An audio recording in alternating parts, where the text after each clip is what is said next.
How's it going, everybody? Welcome to the Crazy House. And we are 3 days removed from Hallowicked. And I gotta tell you this. One of the best, if not the best, Hallowicked I have ever seen. And that's, I don't even know if that's even my fucking opinion. I think that's just unmitigated fact. All right. And yes, this is one of those things I'm going to have to fucking talk about. But how's everybody's week? Before we get into all of the details, before we get into all of the details about Hallowicked, got to talk about our week. How was our week? Our week was fantastic, especially because of Hallowicked. But also because of after Hallowicked, before Hallowicked. I'm going to talk a little bit about what happened over the weekend with myself. I got to tell you this, you know me when it concerns like my video gaming habit and stuff like that. 2 days in a row after Hallowicked and already having spent all this money to go to Hallowicked, still spent more fucking money. So Saturday I was thinking about, Saturday, I ended up seeing this thing on TikTok, and it was a thing for a PS5 stand, because my PS5 is sitting right here. And I thought that this was a really cool thing, because it's got a coolant system with a vent that blows all the hot air from the PS5 through the back. It's also got controller docking stations on one side. It even shows a temperature gauge, and I was like, all right, cool, bet. Bought one, so it's on its way. But I was like, if I'm going to get this thing, I'm definitely going to need to get another controller, because I only have the one controller. So I went out, and I bought the other controller. All black controller, And then I brought my son with me to GameStop to go check this out, and he ended up eyeballing this boy, Sonic Shadow Generations, which basically is Sonic Generations, but I guess you get to play as just Shadow. I haven't checked it out yet. He has played a little bit of it. We'll get more into that. Today, on the other hand, I pick up my son for visitation, and I was like, on the way home, let's go to Best Buy, because I wanted to I saw this other thing for the PS5. They were selling 2 terabyte internal SSD cards for storage and stuff like that. I have not yet gotten one, and I saw that Best Buy had 4 terabyte chips on sale with $140 off. So I went there, and I was like, I'm going to check out the games and see what else they got. ended up getting the Oregon Trail for the PS5. Who's ready to make their entire family die of dysentery? I know I am. So I came home. I hopped on Tales from the Lotus podcast, and while I was on there today, I ended up swapping out the chip, and so I ended up getting that taken care of. And then throughout the rest of the day, I've been trying to transfer games from my external hard drive to the new internal hard drive, and everything has been fucking awesome. Let's see, Dr. Manifesto. Hallowicked is cool and all, but have you ever spent the whole event in the men's room staring at dongs on weed? I knew the fucking reference to that, homie. That's some funny shit, though. Yeah, dude. And I got the Oregon Trail. I've been wanting to get that. Originally, I thought it was just an exclusive download on the Nintendo Switch, and turns out it wasn't. Not only is it inclusive to all of the major platforms, but it's also physical. Hell yes. And on top of that, I'm a PlayStation guy, so that's dope that they put the Oregon Trail on there. Now, it's like a revamped version of Oregon Trail, but it does make me wonder as to whether or not you could play the OG version on this with a keyboard of sorts. And that would be dope. So let's go through the Hallowicked shit. That was basically my week. So we got to talk about Hallowicked. Let's see, where's my shit? Okay. So before Hallowicked even happened, working Monday, Tuesday, Wednesday, happy it's done. Finally fucking done. Thursday comes in. I was originally going to wake up in the morning, do a couple of DoorDash runs. Didn't do it. Fuck it. I want to relax and enjoy my time. I was going to be out. And, I wanted to be out because I wanted to go to Flint. And why did I want to why did I want to do that? I wanted to hang out with Warloxide. And that's exactly what I did. I just basically chilled and fucking did that, did not even a damn thing. Basically just hung out, played Nintendo. And then after that, I headed towards Flint, and I let Warloxide know, hey, I wanted to my plan was to fucking hang out with you, because we haven't hung out in a minute. And he's like, hell yeah, that's what's up, which showed how actually excited he was that I was gonna fucking come over. So I do that. I drive all the way over to Flint. I fucking hang out with Warloxide for about an hour and a half, 2 hours, something like that. Talking about YouTube stuff and glorifying the early indoctrination of our Lord and Savior Donald Trump. And that was a mass majority of us hanging out. He had like a giveaway on his show, Conspiracies from the War Room, and I won it. So figured that was actually a good thing that I drove over to his house, so that way it wouldn't have to cut into his bill for fucking shipping costs. And he gave me a lot more than I anticipated. There was a couple of other things that he was going to that he was going to give me.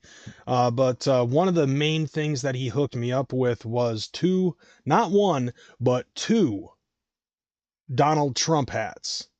A black one with the flag on it and shit. Like he was wearing a similar one, to the one that he gave me.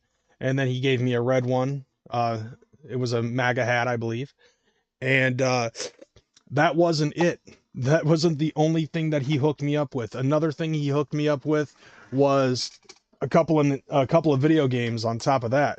So he also hooked me up with a copy of PGA Tour Golf for the Super Nintendo, which I don't own. So that is a definite fucking add-on to the collection. But then he also hooked me up with Sonic Origins Plus for the PlayStation 4, which, by the way, is also compatible for the PlayStation 5.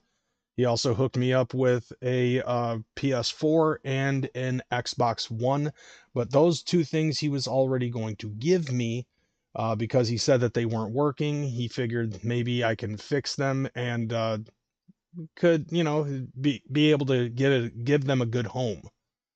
Which, yeah, it's me. I'm pretty sure I'd be able to fix it. And if not, fuck it. I could pay to get it fixed. I got plans with those fucking Johns.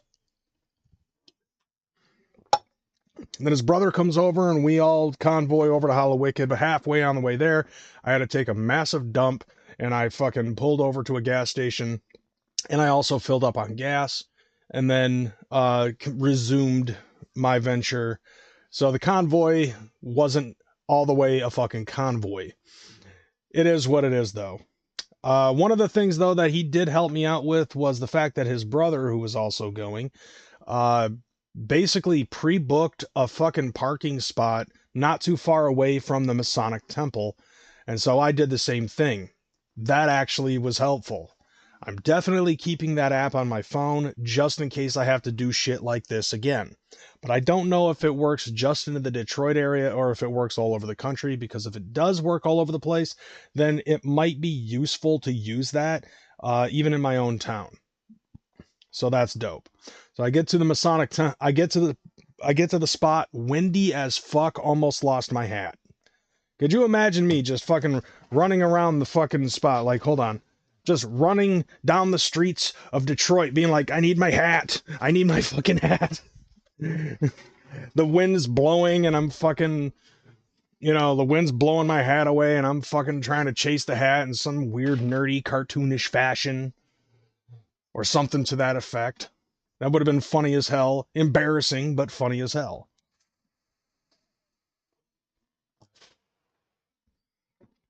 Now, it turns out I text Warloxide as soon as I get out of my car and I let him know, hey, I'm here. Just checking to see if you're here or not or whatever. Because if he was there, I was just going to say fuck it and cut in line. But I didn't.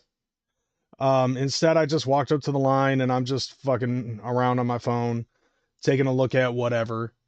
And I ended up seeing a quite familiar face walking to the, you know, from the front of the line to the back of the line. None other than Mitch from the Murder Mayhem show. Now, I missed out on seeing him at the gathering of the Juggalos, and it was because of the fact that he fucking grew a beard. And I didn't know that he was there because he was basically in beard cognito. Because I've never seen the man with facial hair in my life. I've known Mitch from the Murder Mayhem show for quite a few years, never seen him with fucking facial hair. And because of that, like, I'm expecting a fucking baby face. And I fucking I bumped into him. I saw him. I immediately recognized him at that point. I was like, Mitch, what up? It's Crazy McKormik. He goes, hey, what up? I give him a hug. Like, he was going for a dap. Fuck that. I went for a hug. I was like, it's so fucking great to finally meet you in person. He's very timid, and he's very timid, and just based on how he fucking sounds in real life versus how he sounds on the fucking internet. Like, the dude definitely has fucking almost golden retriever energy because like he sounds very fucking nervous all the time. And that's not a jab at Mitch, you know. I could never fucking say anything negative about Mitch. I love Mitch. But I fucking I stepped out of line and I was like, I hit up Warloxide to fucking let him know that I was here. And he's like, oh yeah, I saw him like right up the way. I was like, that motherfucker. So I walked up and I saw him and I fucking said, hey, motherfucker, I was trying to hit you up to let you know that I was in. By the time he was, by the time I got to where he was in line, there was already a barricade and his brother was just like, just jump over the fucking barricade. I was like, I'm not doing anything to get kicked out of Hallowicked before I even get into Hallowicked. Fuck that shit. Said, fuck it. I'm just going to go in the back of the line and do what it is. And I fucking walk all the way back. You know, I fucking walk all the way to the back, and then I hear somebody say crazy, and I turn, and it's Miss Juggalette, an old homie that I've known for almost a decade, if not over a decade. Um, but Miss Juggalette used to be a part of Juggalo a Day, and she's like part of, I would probably say, like the second batch of Juggalos, like during the Family Kid era, being around and shit. So like circa 2011, 2012 was when she came in. Everybody loved this bitch because she has gigantic fucking titties and a pretty fucking face. Everybody loved her. But like things end up happening, you know, some of us end up fucking dipping out. And there's like very few fucking people from way back in the day. I think, you know, like me and you know, and her baby daddy too was also a big part of fucking YouTube back in those days. But it seems to me like there's very few fucking people from way back in the day that still rock this shit. Yeah, I didn't check my phone when I was in line. Yeah, a likely story. You're just like this motherfucker. Get off my ass, McKormik. Shit. No, it's all good. It's all love, nevertheless. But I saw her. She introduced me to her daughter. Her daughter ended up, this was the first show and the first Hallowicked she had ever gone to. And her daughter was very timid at first, like very fucking, like very shy, hiding behind her mom. Her mom ends up, you know, and Miss Juggalette ends up saying, "This is crazy. I've known him for a very long time." I was like, "Yeah, and your dad too." But then she corrected me and said father figure. And then after that, she just, like, after she heard me and her mom just talking regularly, and I was just walking along with them and all this other shit. So I was like, cool. We're good. And then her daughter finally fucking pipes up, and her daughter is talking a mile a minute, talking about all sorts of shit. And of course, me being me, I'm just kind of being smart assed with all my shit, with all my responses and shit. I mean, it's me. I don't care if you're 10 or 11 or if you're my age. I'm going to talk to you the same way that I talk to everybody else. But I thought it was cool as fuck though, you know. I mean, I had thought about doing the same thing with my kids. Um, but with Miss Juggalette, she ended up saying, uh, yeah, Miss Juggalette ended up saying that, like, she wants to wait. She wanted to wait until her daughter was a little bit older, so that way she could take her to the clown shows. But considering how things are with Jay and the heart condition shit, and I was like, yeah, and all of the fucking massive amounts of drug use because he's practically in a fucking midlife crisis. And she goes, yeah, that too. I was like, yeah, we don't know when this motherfucker's gonna go, but at this point, he's about ready to just say fuck it, and he's doing his damn thing. Either way, fucking, she's like, yeah, exactly. So I don't know if this could possibly be like one of the last fucking things that Violent J could ever do. And so I want my daughter to experience a clown show before they finally decide to hang up the mic. Makes perfect fucking sense. So the Red Bull tastes like Shock Tarts, and that's why I like it, because I have a sweet tooth.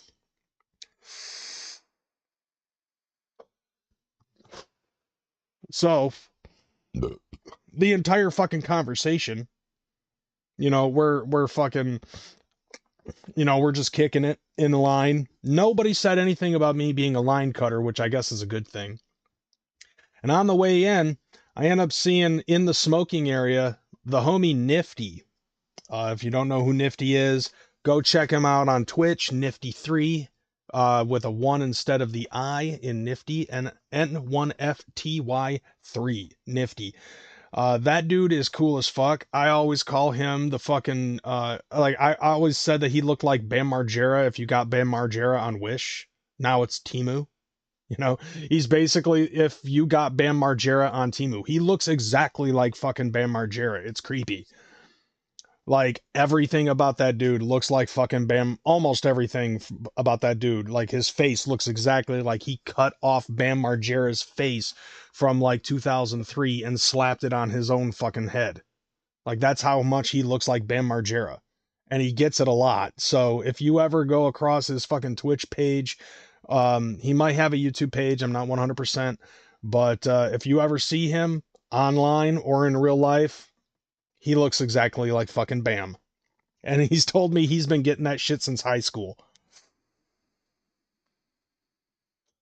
So I got his attention, and then he fucking took a picture of me while I was in line talking to Miss Juggalo, and he sent it to me.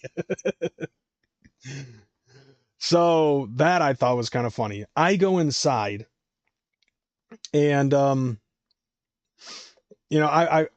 get to the line. They tell me that my will call is at the box office. I go to the box office. I grab my ticket. I go back inside, and I'm not sure exactly what I'm fucking doing at that point, but at some point in that juncture, I bumped into King B, from the Kings of Status. If you guys don't know who that is, anytime you go to a show, if you see a guy walking around wearing a fucking crown, that's one of the Kings of Status, and King B is the shorter one. But King B, like, I bumped into King B a couple years ago at a Halloween party, um, at my friend Ivory's house, and King B was there, and fucking, like, I was like, I know about the Kings of Status and shit like that, but I always looked at that crew kind of the same way that a lot of people would say, look at the Juggalo Yacht Club. You know, that same fucking situation where it's just like, this is that crew of fucking people. I don't fully know if it's like I'm good enough to fucking even so much as talk with them. But after having a good conversation with King B, like I'm cool with King B. And so I saw King B and I fucking, I was like, hey B, he's like, I didn't do it. And he turns around, he sees me, he's like, hey, what's up? We give each other a hug and fucking just move on. Cause isn't that Juggalo shit to the fucking core? It's like you just give somebody some love, give them a dap, give them a hug, and then you just move on. And on a side note, it's always wonderful when you're doing that and you're dating somebody who's not a fucking juggalo, and you just bump into somebody that's fucking down with the clown. You have a conversation in the grocery store for like 10, 20 fucking minutes, and then you guys part ways. And then your fucking respective other ends up taking a look at you and asks, who was that? And you're like, I don't know. It's kind of the same shit. But then I see King B and I walk somewhere else, and I'm like walking towards the merch because I want to see how bad the merch line is. The merch line was fucking bad. Now, may I tell you, because like where the box office was, there was a merch line against the wall and going up the balcony stairs. Like, what the fuck? Uh, but like at that point, like I see that and I turn around and I see Nifty, and then me and Nifty are having a fucking talk, like just talking about random shit. And then what do I see? I hear somebody say crazy from behind me, and I turn around and it's Sugar Scoliosis, like another homie from the Juggernaut days. And I gave her a hug and I was like, man, I totally didn't recognize her because the last time I saw her, it was nighttime and dark and I didn't recognize her. But she ended up reminding me that it was her, Sugar Scoliosis. So I fucking gave her a hug and I was like, tell Esteban and Macc I said what up. And she said she would, and then she fucking dipped off. By the way, she never did, because Mac and Hose didn't even know that I was at Hallowicked until I started posting pictures of it on Instagram. And bizarre, I didn't see you at all. I wish that you could have, if you saw me, I'm pretty sure you might have. You know, I mean, I was getting recognized by motherfuckers. So, like, if you actually did see me at some point, you should have said what up and let me know who the fuck you was.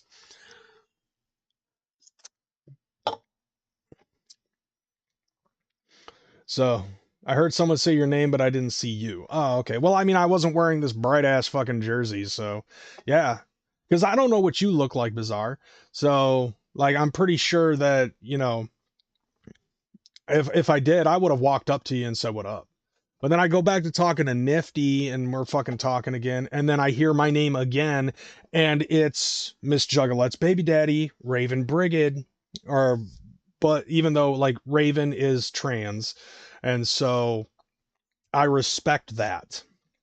Uh, Raven is one of the few fucking people that I'm actually going to address by the gender that they associate with. However, I have known fuck no, dude. I don't keep a low profile. I'm crazy McKormik, dude. I make people know that I'm fucking around. Like, dude, like, did you not see me at the show that was at the Russell when it was like me and CPN and church and all of that shit? Like, I was all over the fucking place and I was being loud and all that other shit. Yeah, sure, joke. Yeah. Yeah, get your 7 chuckles in, fam.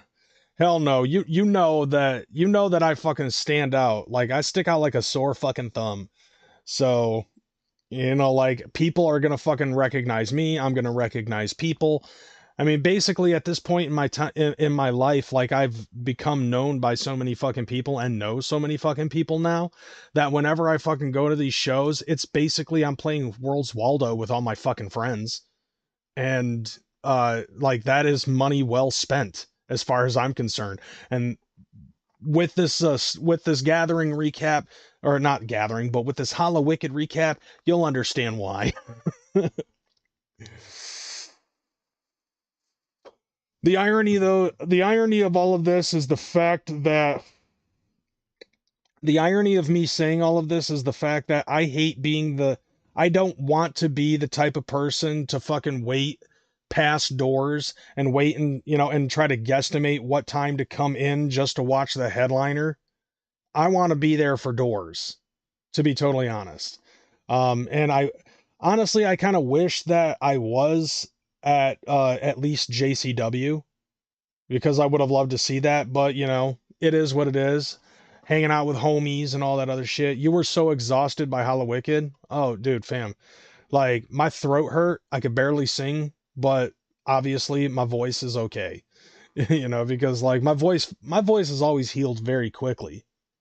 Even though I belt out shit at the top of my lungs. But yeah, the lines outside are fun. Fucking everything about a clown show is so different than any regular fucking event. Because every other regular event, it's mostly fucking people pre-gaming shit and all of this other stuff. And then they just wait until the fucking headliner. Like, my stepdad made that mistake once when he decided to take me to go see Megadeth for my fucking birthday one year, and I wanted to see all of the people that were there. He decided to invite some of his friends for my birthday party, and we waited until Machine Head was just finishing up. Oh yeah, I scolded him about that. I was like, "You made me fucking miss Machine Head." I don't know who that is. Well, maybe if you actually waited until, you came at fucking doors, you'd know who some of these fucking people are, and you'd be able to assess whether or not they're actually fucking good. you know, that it is what it is. But beside that, getting back to this shit. So I see Raven, and Raven, for some of you people that don't know the lore, all right, remember how me and Child's Play Ninja would always talk about the fake beef that we did back in 2012? Well, Raven, at the time, her name was Spike, and she was a dude, actually fell for that shit. And what made her mad about it was the fact that her and Miss Juggalette were starting to date at the time. And we let Miss Juggalette in on the joke, but told her under no circumstances are you allowed to tell Spike. And she said that she was cool with that. And then after that, we revealed the shit, and Spike was crying. And so, like, for months, that became me and CPN's thing, where it was just like, out of context, we would just be like, he was crying in that fucking specific way too. Now, fucking so, like, I remember saying something to Raven to do that as a throwback to talking about the fake, to like, I said something smart assed, and she actually said, "Don't make me fucking cry again." And I was like, he was crying. She goes, she was crying. And I said, in return, I was like, at the time you were a dude, so let's try to keep the timeline straight. She goes, fair enough. And I gave her a fucking hug, and I was like, I love fucking with you over this shit because I know you're not going to take offense of it. And then after that, it was just like back to hanging out with Nifty again after she had left. After that, I ended up going to the smokers area, and as I was walking in, I came across my friend Scytha, who I befriended at the gathering of the Juggalos, thanks to the homie Flipsy and his crew. And she and I hung out for a little bit. We hugged, and she was like, "I'm so happy to fucking see that you're here." And I was like, "I've been saying that I've been going to Hallowicked. I've been saying that I'm planning on going to fucking Hallowicked. I already have my tickets. We bought the tickets together." Yeah, in a sense, like we were online, we were texting each other, talking about where we're gonna fucking sit and all that other shit. We set it up so that way we could sit together. And after that, she showed me where to sit, where our seating situation was, and she brought me there so that way they basically bougied it up. Now, we ended up getting the opera box seats on the sides. So we both had the same side and everything, and let me tell you, those things are fucking bunk at the Masonic Temple. For one, they have you sitting in, it's like three little circular spots, and they're all fucking together, and each circle is supposed to have 4 chairs, 2 by 2 in each little circular area. And this was annoying as hell because there's no fucking seating arrangement. Like, this is literally made for fucking 90-pound Freemasons that are able to fit in that motherfucker, not for 3 or 4 fat dudes listening to clowns rapping into a microphone. Okay, so I'm in this box thing. I was expecting something, not necessarily like a fucking like at a fucking hockey arena or anything like that, but at least something that was a little bit roomier than what we got, for just to try to save 50 fucking, just to try to save 25 fucking dollars from being in the pit. This practically wasn't worth the money. The only thing that it was really good for was if you were going to go to the fucking merch booth, buy your fucking merch, and then you could set your stuff there, and you wouldn't have to worry about whether or not it was going to fucking end up missing. Because who the fuck is going to take your shit when they're spending $125 for a box seat?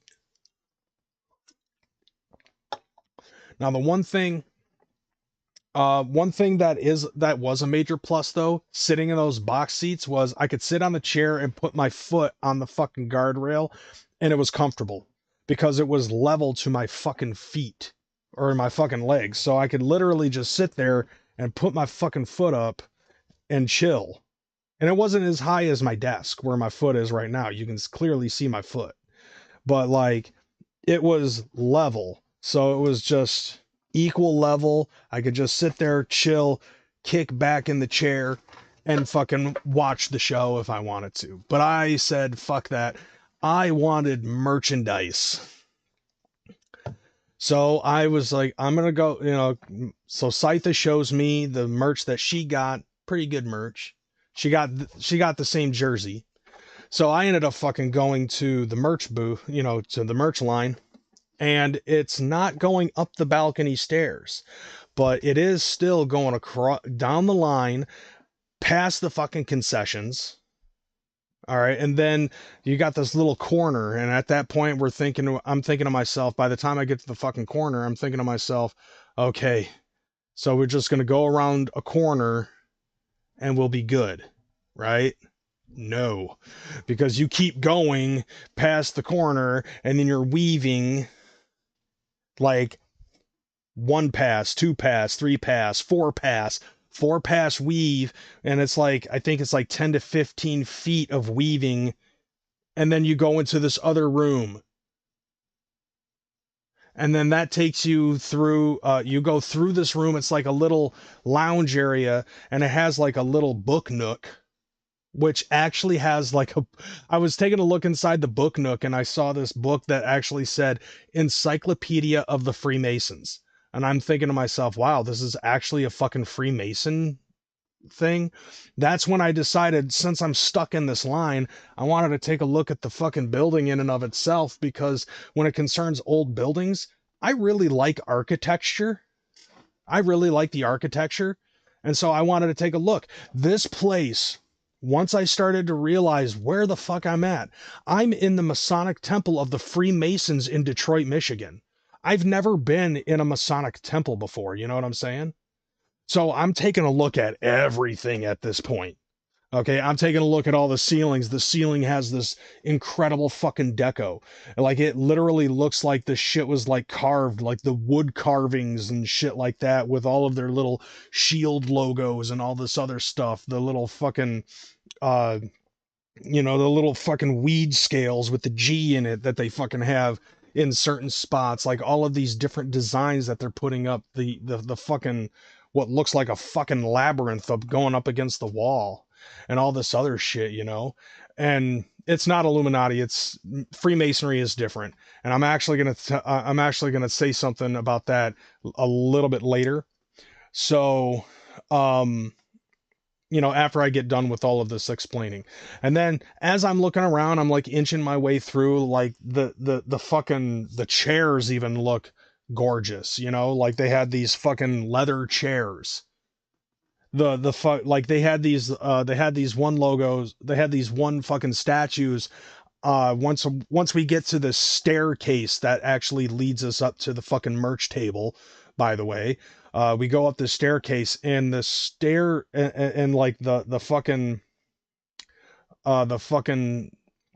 rails have like iron, like twisted iron going down and shit like that. I haven't seen anything like that since I've been, since the last time I went to my Aunt Ruth's house, because she had like twisted like iron plating and shit like that on her porch. And this is the stairway, like this, like the railings on the fucking stairs. At the bottom of the stairs, though, they have two statues, and one of, they're holding swords and shit.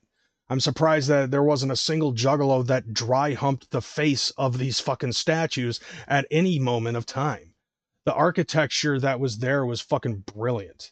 And even like the tiling and the carpet, everything about this fucking shit was incredible. And there was this one thing that I saw in the distance before I went up the stairs. There was like an entrance that had like a little fucking panel. And by the way, they also had old school phone booths in that bitch, and a fucking dumbwaiter style looking fucking elevator at some point. It was like, just everything about this was just like old and elegant and beautiful, mixed, like it's mostly old school shit, but it's also got a little bit of modernism in it, because they did actually have actual elevators and shit, which I thought was kind of dope. But we go up these stairs, right?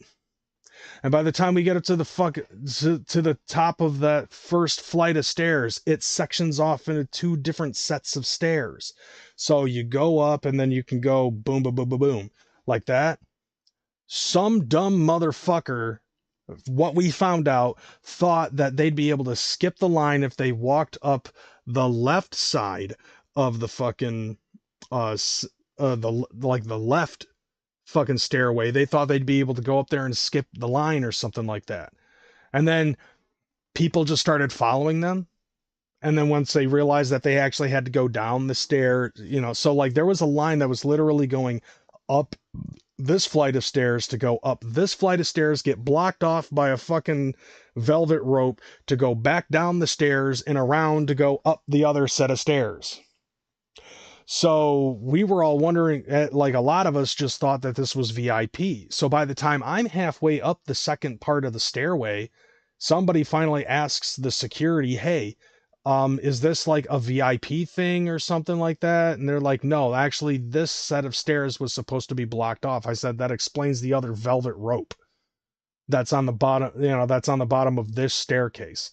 So I fucking turn around, and somebody at like where I was in the top part of the first half of the stairs ends up asking, so what is this? I was like, this is a fuck up.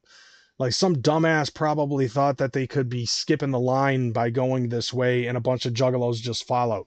Stay right there until I get down there and then we're closing this motherfucker off. Because we ended up having a conversation with that fucking security guard. They had been asking for like an hour for somebody to fucking come over and fix that. So that way people would stop trying to go up that stairs and nobody was showing up. So we decided to take it into our own hands. Me and some rando juggalo that I was chilling with in the line. We decided to say, fuck it, we're going to take matters into our own hands. So when I got down, I grabbed the velvet rope and I fucking shut that motherfucker off. And after that, we finally got that shit taken care of. I get to the top of the second flight of stairs that I'm actually supposed to go through. And I fucking grabbed the security lady's attention. I was like, hey, me and a couple juggalos ended up fucking taking care of that problem of yours with the stairway. And she goes, oh, thank you so much. I really appreciate that, because I've been calling somebody to come over to help for like an hour and nobody was doing it. I was like, well, you know, it took me an hour to get here and I finally did the job, so I'm going to need my $12.50 an hour. And she kind of chuckled, and I fucking couldn't keep a fucking straight face. So we're still continuing. I'm still continuing to look at the architecture, because now it's in a different angle and a different floor. And once again, beautiful fucking architecture in this entire fucking place. The lobby was wonderful. But one of the things that I was trying to say was I ended up seeing this awning around the main door where I was at, and it actually had inscribed on the top of it, "To thine own self be true." And I was like, man, that is so fucking fresh. It's correct too. You know, be true to yourself, which is interesting to me. So we finally get inside the fucking door. Me and these other fucking people that helped block it off. I don't know why I keep on saying we, the royal we, you know, the editorial. Anyway, so I get to the fucking door finally, and there's another fucking weave. 1 pass, 2 pass, 3 pass, and I'm finally at the fucking front. The entire time I'm talking to people, fucking with juggalos and stuff like that, it took me over an hour to finally get to the goddamn merch table, and I'm surprised that there was anything left. However, this was one of the things that I ended up buying. I bought it in 5X, so because they don't sell 4X jerseys anymore. The 3X, the arms are too short. The 5X, the arms are too fucking long. Everybody feared the T-Rex.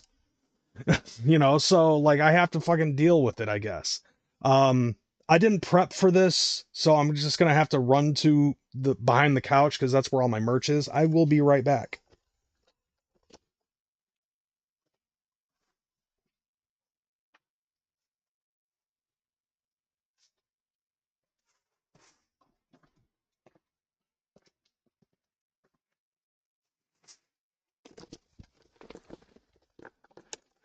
Yeah, I know, the sleeves are long.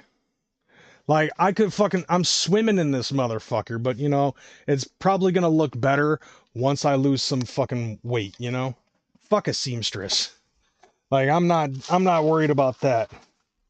But, like, I mean, I mainly get, like, the 5X for the fucking length and shit. And, you know, like, I'm at a position now where I'm fat enough, that this actually looks fine on me. However, that's one. Yeah, well, dude, Warloxide, yeah, you go ahead and deal with a fucking 2X, you string bean son of a bitch. But anyways, like, so this is the one hoodie, the one jersey that I got. And then I got this one too. So it's a red and black boy, and it's got Violent J and Shaggy on it with fucking the red and black hypno eyes. Shaggy's teeth look fucked in this. Like, take a look at Shaggy's boys. Like, no wonder why he wears a fucking grill. But that was one. And then they also had a couple of other shirts that I thought were dope. And this is the one that I decided on. Was ICP Ren and Stimpy Boy. They also had another one that was Family Guy and The Simpsons. So this was cool, you know, so I got this one. This one was pretty fucking dope. But then on the sleeves also has this. So it says the Shaggy Show on one sleeve. And let's see if it's got anything on the other sleeve. Does it have anything on the other sleeve? Ah, yeah, just a Hatchet Man. So yeah, I got the Ren and Stimpy boy. They had a Family Guy, Simpsons one, and then they also had an Adventure Time one. And then some of the other jerseys that they had were pretty fucking dope too. They had a jersey where it was Violent J wearing the Jason mask, Jason Voorhees as a Hatchet Man, Violent J as a fucking Wolfman, Shaggy as the creature from the Black Lagoon. They also had a bunch of JCW shit. I wanted to, honestly, I wanted to get a black and white JCW jersey, but they only had them in medium. And then they had another JCW jersey. Yeah. Another JCW jersey with the barbed wire. So it was like an ECW kind of thing for JCW, but that they only had in large. So I'm not wearing that shit. I'm too fat. So I'm not wearing that shit. I finally get my fucking merch. $350. I didn't spend as much as I did at the gathering of the Juggalos, but I fucking go and I drop my merch. You know, I finally get out of line. Wacko's there doing what, you know, whatever. Because I guess Wacko. So I missed out on Monster Wolf, which from what I heard wasn't all that great.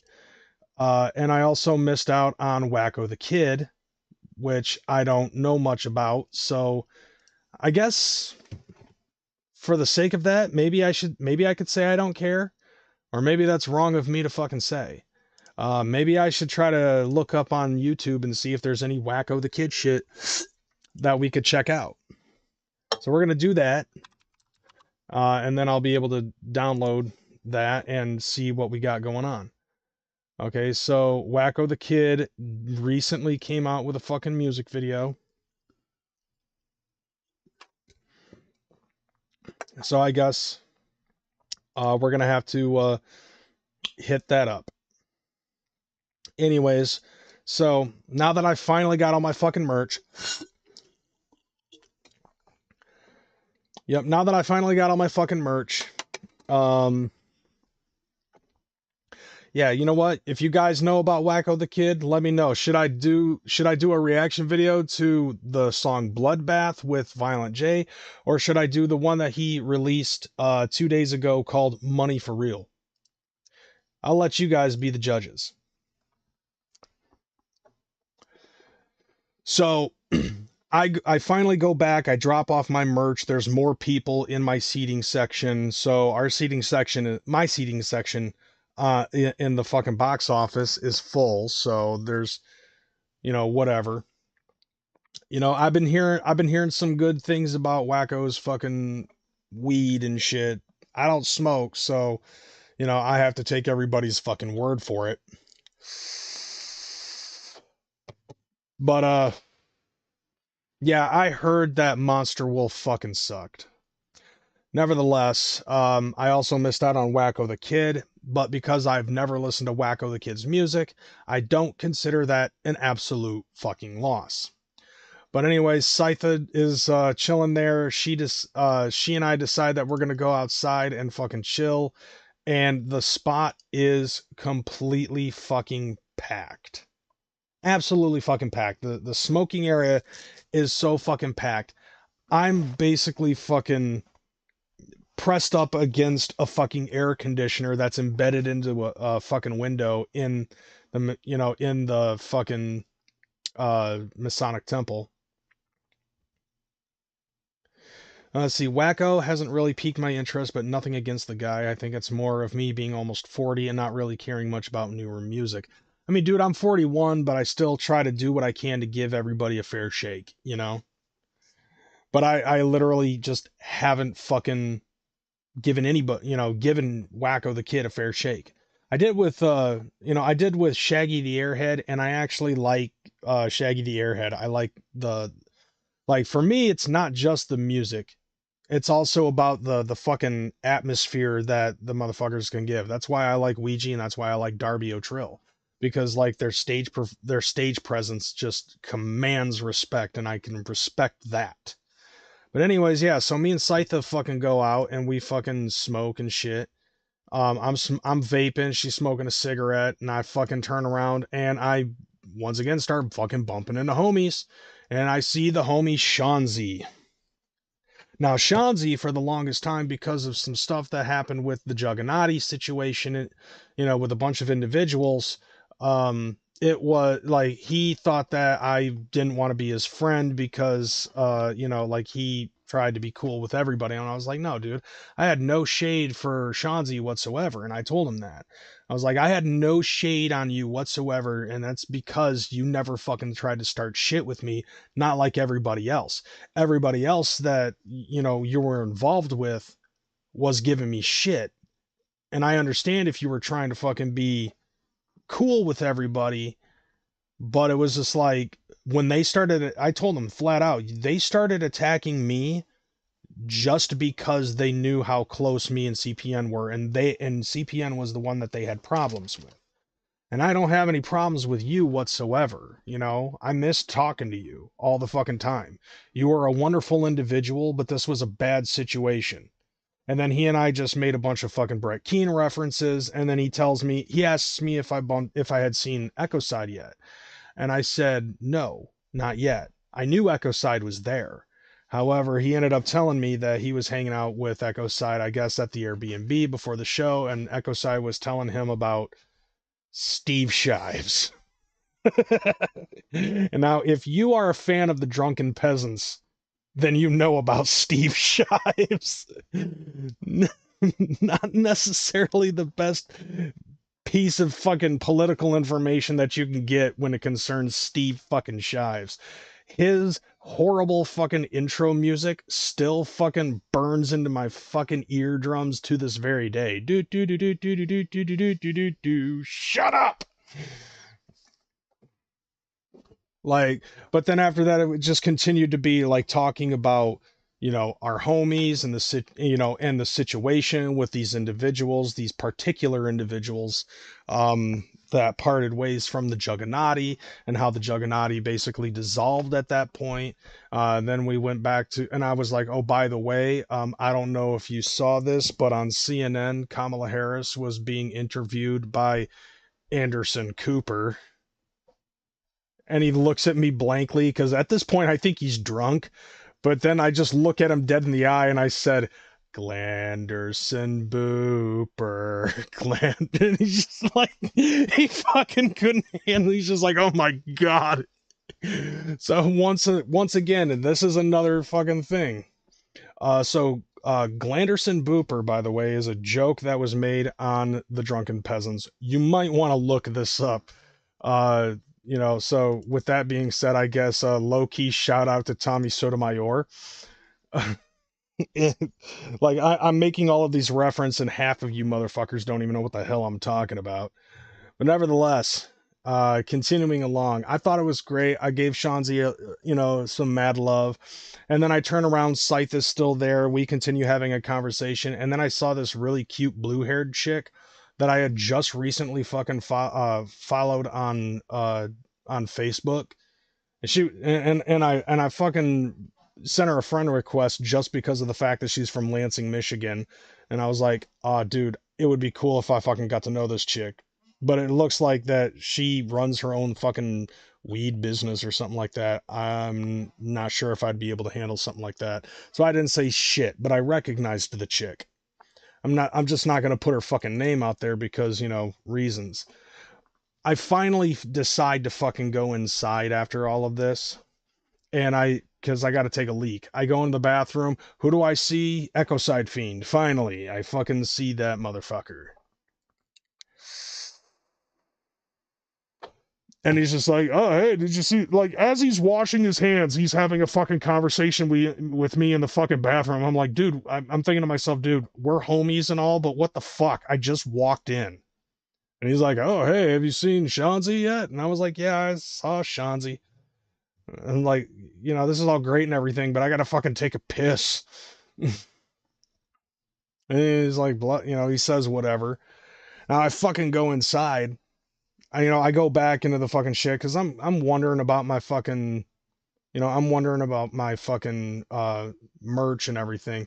And I catch the tail end of the Ouija Macc show. So I got to hear him do a couple fucking songs. And at some point, and this I thought was really fresh of Ouija Macc. Ouija Macc ends up fucking stopping the show because I guess somebody in the fucking pit was getting overheated and they collapsed.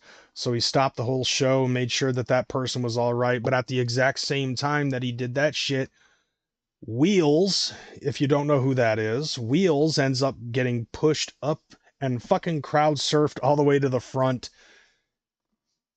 wheelchair and all.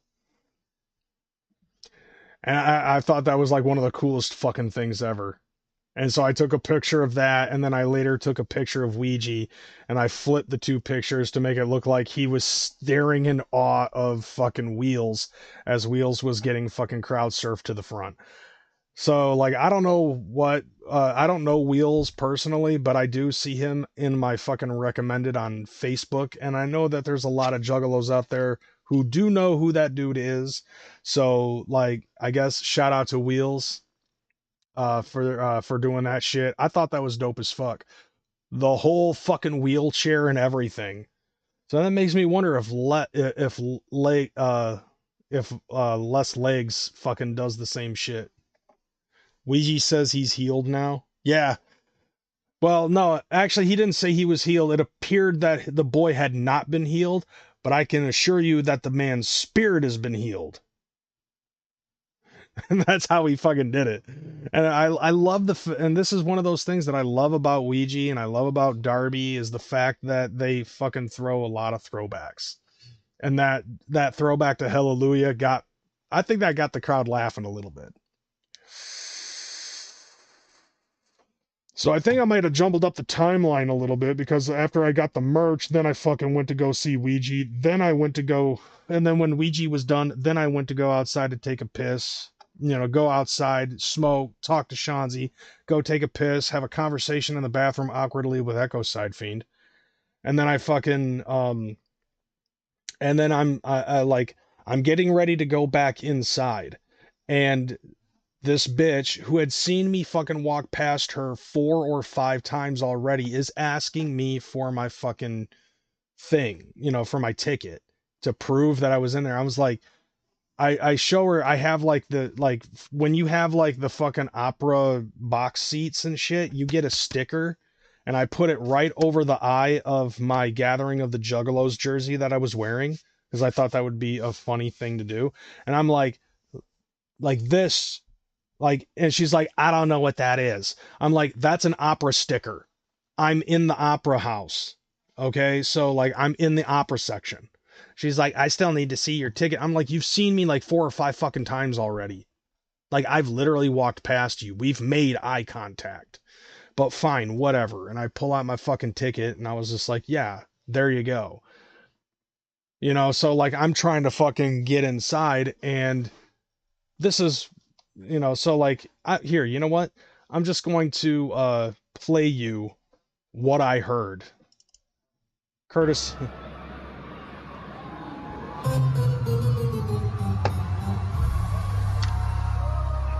Now I heard that and I was like, I know that tune. That's when I was like, I know this. This is the song of my people.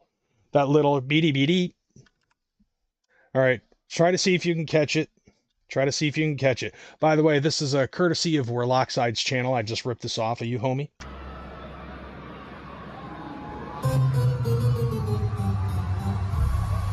Right here. As soon as I heard that, dee-dee-dee-dee, I'm like, that is the sound of my people. And I started running to the fucking, to the door. Right? I'm running. I'm going through the fucking seats on the, in general seating. And I fucking finally, I walk over to the door. I hear that, I'm like, don't you fucking tell me. Don't you fucking tell me. This is all too recognizable. I'm getting fucking goosebumps on the top of my forehead and the top of my head as I'm talking about this. Goose pimples for days, fam, and it's still fucking happening. And then this. And I said, no fucking way.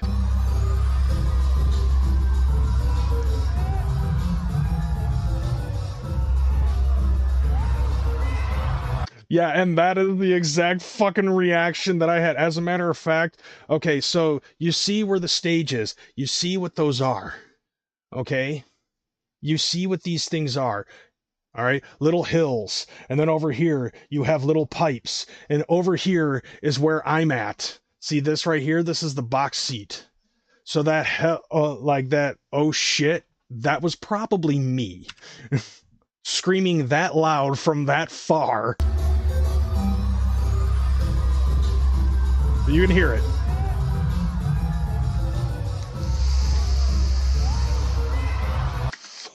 That was probably me. Now this I thought was dope because now that I'm watching this for the first time and I can finally hear it over the sound, you know, I can finally hear this instead of hearing the girlish squeal of my own voice as the curtain came up and I started seeing everything. Because yeah, dude, literal fucking fangirl scream out of my fucking vocal cords. Like, I'd imitate it right now, but people are sleeping by now upstairs, you know, because I live in my mom's basement. But yeah, that oh shit was probably me. Now listen to this, okay? So they mixed Mario, and then you have that Calliope. Let's see that again.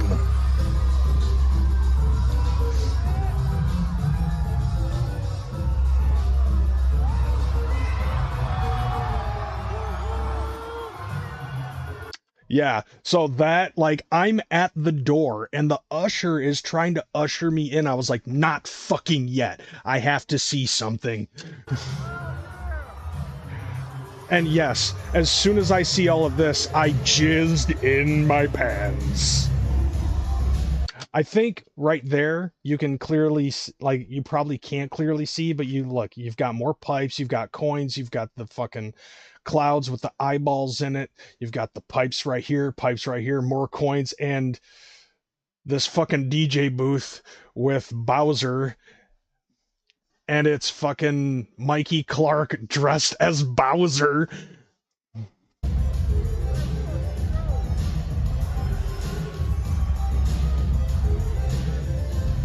And right up there you see Super Juggalo Bros 17.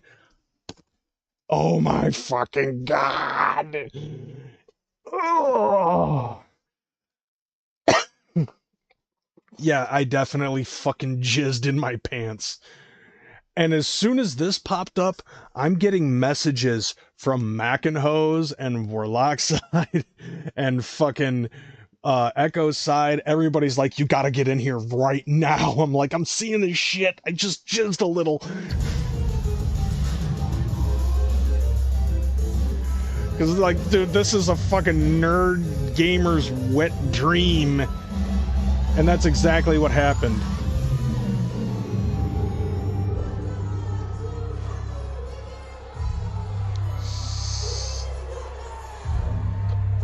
You ready for this shit?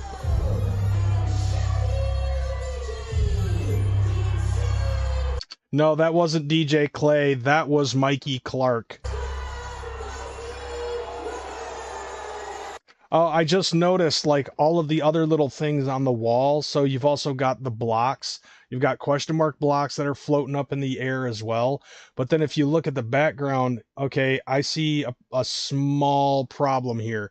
You've got the mushrooms right here from Super Mario 3, but the whole background, these are all Goombas down here from Mario 1. And then at the bottom here, like, okay, and then you have a Goomba right here that is designed as a Goomba from Mario 3. You have the white blocks right here, here, and here also from Mario 3. You have the fucking note blocks down here, all from Mario 3. The Starman from Mario 3. It's like these little Goombas on this floor area. Something's off, fam. Oh yeah, and also the fucking leaves. Here's another fucking piranha plant, a 3-dimensional piranha plant, which that was fresh. Like, I'm just fucking nitpicking, but yes, I came hard with a soft penis, which I didn't know was possible, but this made it possible. Now here we go. And what do they open with?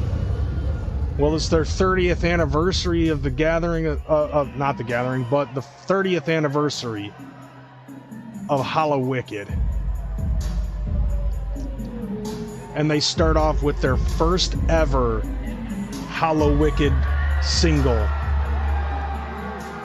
So there we go. We've got Shaggy 2-Dope right here, dressed as Luigi, and Jay dressed up as Mario.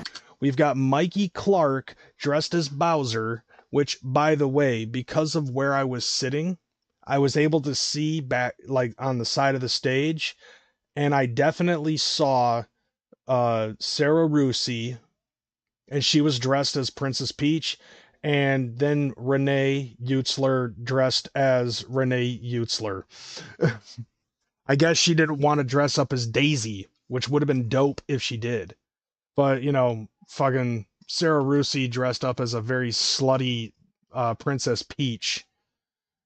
And Jay being Mario, I guess that makes fucking sense, doesn't it? Anyway, let's go.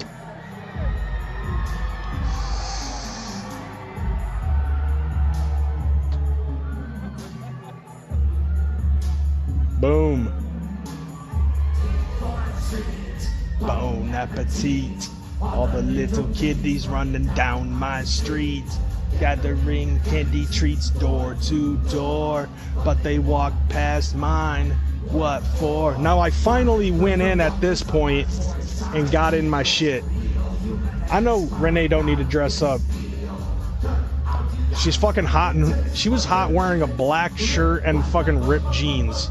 So it's all in the good. Shaggy, you are a lucky son of a bitch. Ouija is Toadstool, not as Toadstool. Ouija is Toadstool. Yeah, as Toad.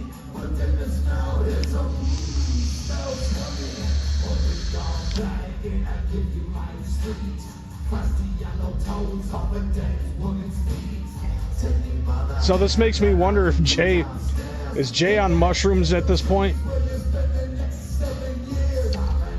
All right. So like you did get to see a little bit of the balcony right here. That's where I was, like this little opera box house, but you don't see me.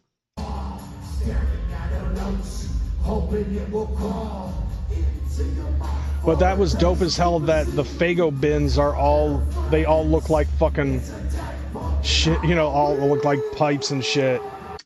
So at this point I'm inside.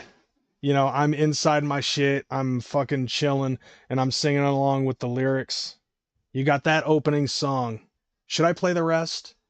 I mean, you know, courtesy of Warloxide. Warloxide, should I play the rest? Which, by the way, Warloxide, good kudos to you on this on the 1080, and it being fucking 60 frames per second. I really appreciate that.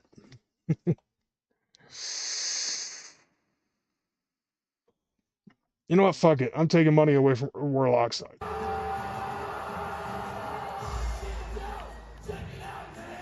ICP back in the high, man. Wally J, man. Too dope, man. Wicked clown, man. Ha ha ha.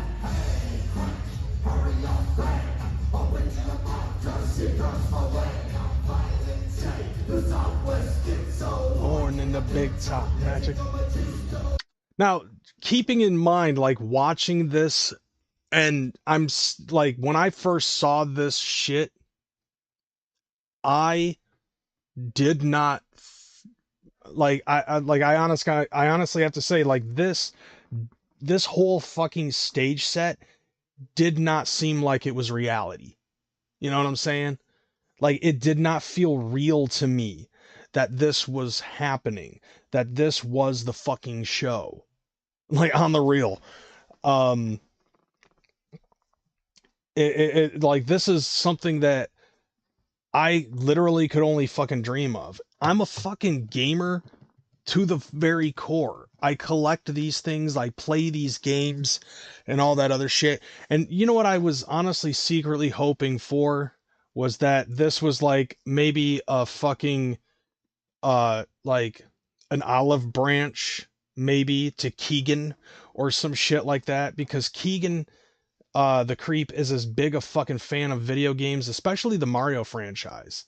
He's as big a fucking game freak as I am. You know, like he and I have had conversations about fucking video games before. And this felt like, to me, you know, like that was the one thing that I was thinking of when I was watching this, was like, I'm hoping that Keegan knows about this, or maybe Keegan had a fucking a hand in this stage setup. I'm hoping that that would be the case, or something to that effect. But probably not. I don't know. But I go on Instagram while I'm in here, and I take a look at Keegan's shit. Keegan's doing something else. I guess he was like doing a fucking show or something like that on his podcast, or playing video games or some shit.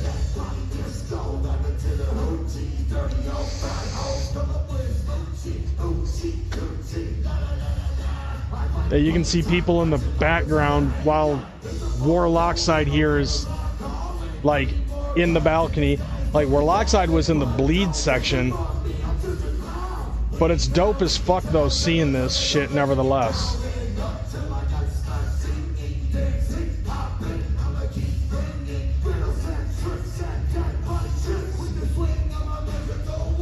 The show must go on.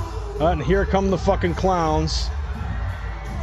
Now, there was a clown, I think, on the stage left that ended up launching a Faygo bottle.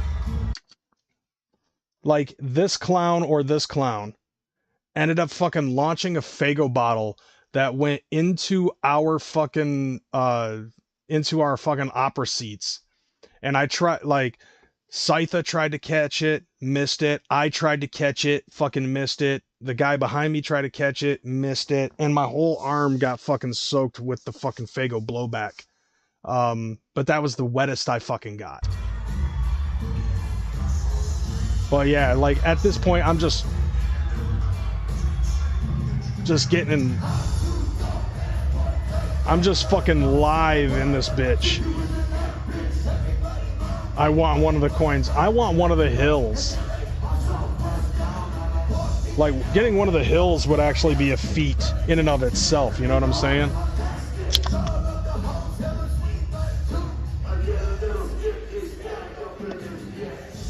Damn right. But the midget lady worked this.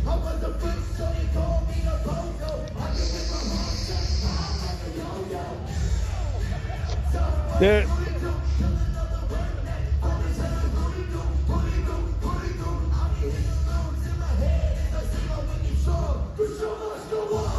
Yeah. And then here it comes again. Now there was something in here that I did want to fucking reverse back to where at the very beginning. This is how you can tell that it was a Warloxide video. And I just gotta wait for it.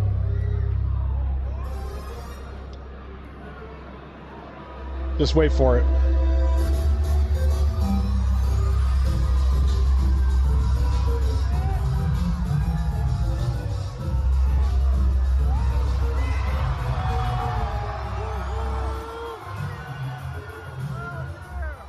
Right there. Hell yeah. As soon as the curtain came up and the fucking, and you could see the stage set, you could, after the oh shit. Hell yeah. That's how you can tell it's a fucking Warloxide video. That was watermarked on there. But the rest of the show is absolutely fucking phenomenal. You know, I sang as much as I could. There were some songs that I don't remember or didn't actually take the time uh to fucking memorize or anything like that. But also at the same time, at some point, I'm looking around in this fucking concert hall, and even the fucking architecture of this fucking hall, this this entire fucking venue area, like you can take a look at the fucking ceilings. They have like all of this shit. And then, you know, I think at the time that by the time they got to the song Goblin, that was when I was like, I love this fucking song, but I don't remember the fucking lyrics whatsoever. But I love the song Goblin. The way that the beat fucking plays, like, why did this not fucking appear on Malenko when it was recorded? You know what I'm saying? But Goblin's a dope fucking song. But there was also, and this is one thing, a lot of the songs, if not almost all of the songs, if not all of the songs, were basically first deck shit. Because I think that a lot of the second deck shit, I don't know why, but it just doesn't feel like that they even try to take the time to focus on second deck shit for their stage performances. Um, But yeah, I fucking wigged out over the whole fucking show. And there's a lot of fucking videos on fucking YouTube that you can check out. There were a lot of people, like, you can see all the fucking fireflies down here. A lot of motherfuckers recording their shit. I wish that they played Game Over from Fred Fury. That would have been the dopest fucking thing. They could have done that, and they seriously missed out on an opportunity. Like, that would have been dope if they fucking did that, but they didn't. Shame. Ding ding. Shun the non-believers. Shun. They should have fucking done Game Over. I consider that a missed opportunity. I guess to coin the phrase of a fucking ginger bearded fuckhead, that's a whack point right there, you know?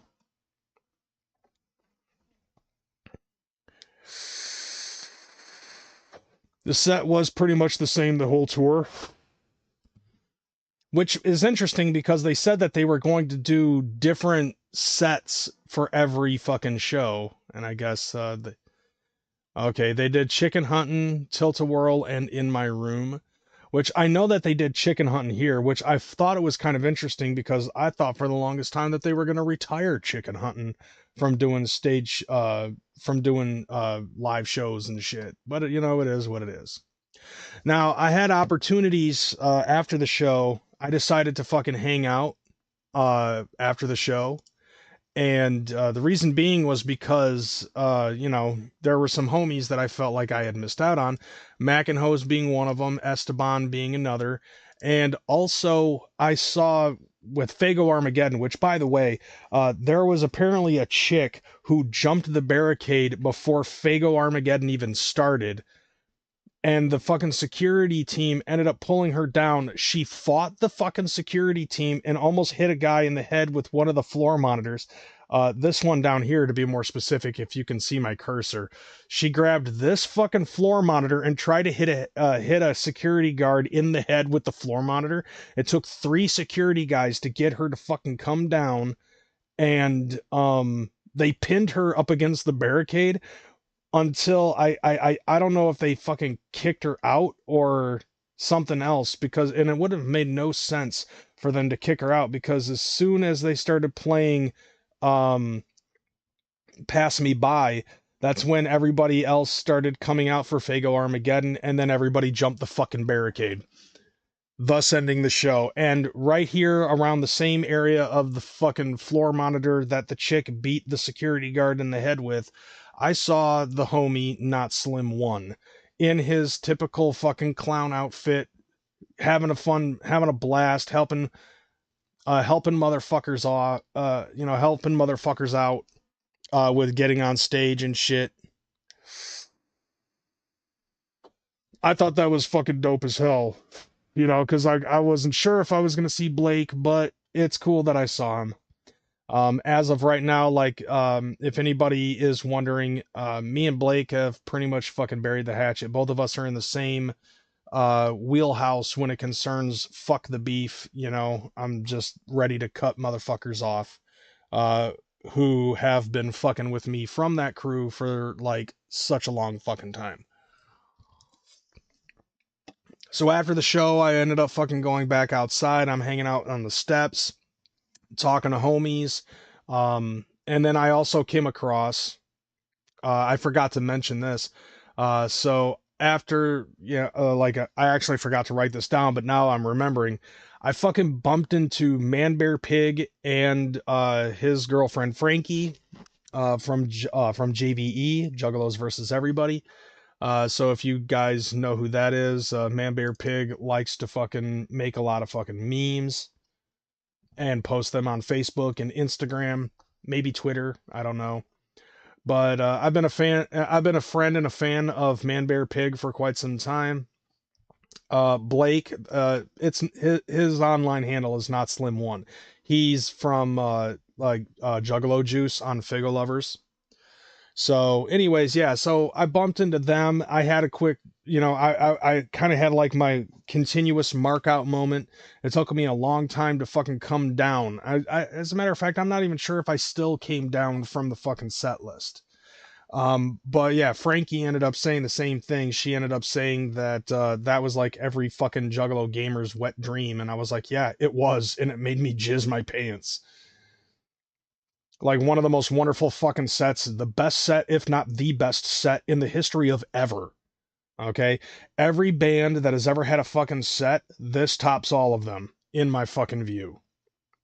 I'm hanging out with Echo Side, I'm hanging out with Shawnzy, and I told Shawnzy, see, I told you, I fucking bumped into Man Bear Pig. This is Man Bear Pig. And he's like, I still don't believe Man Bear Pig is real. I was like, he's right there. I'm super serial. Like, just decided to throw that fucking South Park thing. That was another thing that we actually talked about, because I did bump into Man Bear Pig and fucking Sean's like Frankie while I was in the in the fucking smoke area. I saw them, gave them both a fucking hug, and I was like, that was Man Bear Pig. He's like, Man Bear Pig isn't real. I was like, no, I'm super serial. That was Man Bear Pig. Fucking did the whole Al Gore voice and everything. I'm super serial. Man Bear Pig. Like at some point I did see Blake walking around, so I ran down the steps. I gave him a big fucking hug. He was covered in fucking Fago, obviously from being on the stage and shit. And he's just like, I'm gonna come back and mingle, but I gotta change into my fucking clothes because I'm cold as fuck right now. I was like, I get it, do your thing. Didn't see him again, which is fine. But eventually I just saw this crowd thinning out and I decided to fucking head out. Echo Side and Shawnzy had asked if I wanted to fucking stay with them. I said no, because I had a friend of mine in Battle Creek who I hadn't seen in a while. She wanted me to fucking come over and chill.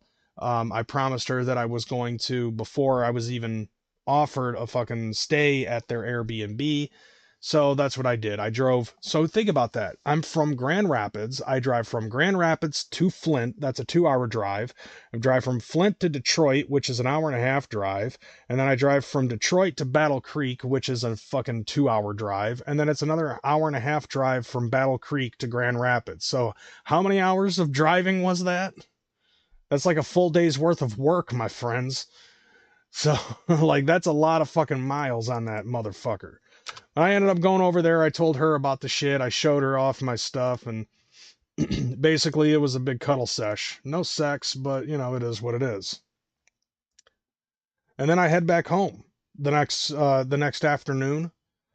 So there we are on Friday. And then I realized it's October 1st. So what ends up, about 17 hours. Yeah, that's interesting. So here we are, November 1st. Not only is November 1st fucking the night that Isham is doing his party, There was also an after party. I think that was either being held by Shaggy the Airhead or Wacko the Kid. I can't remember what.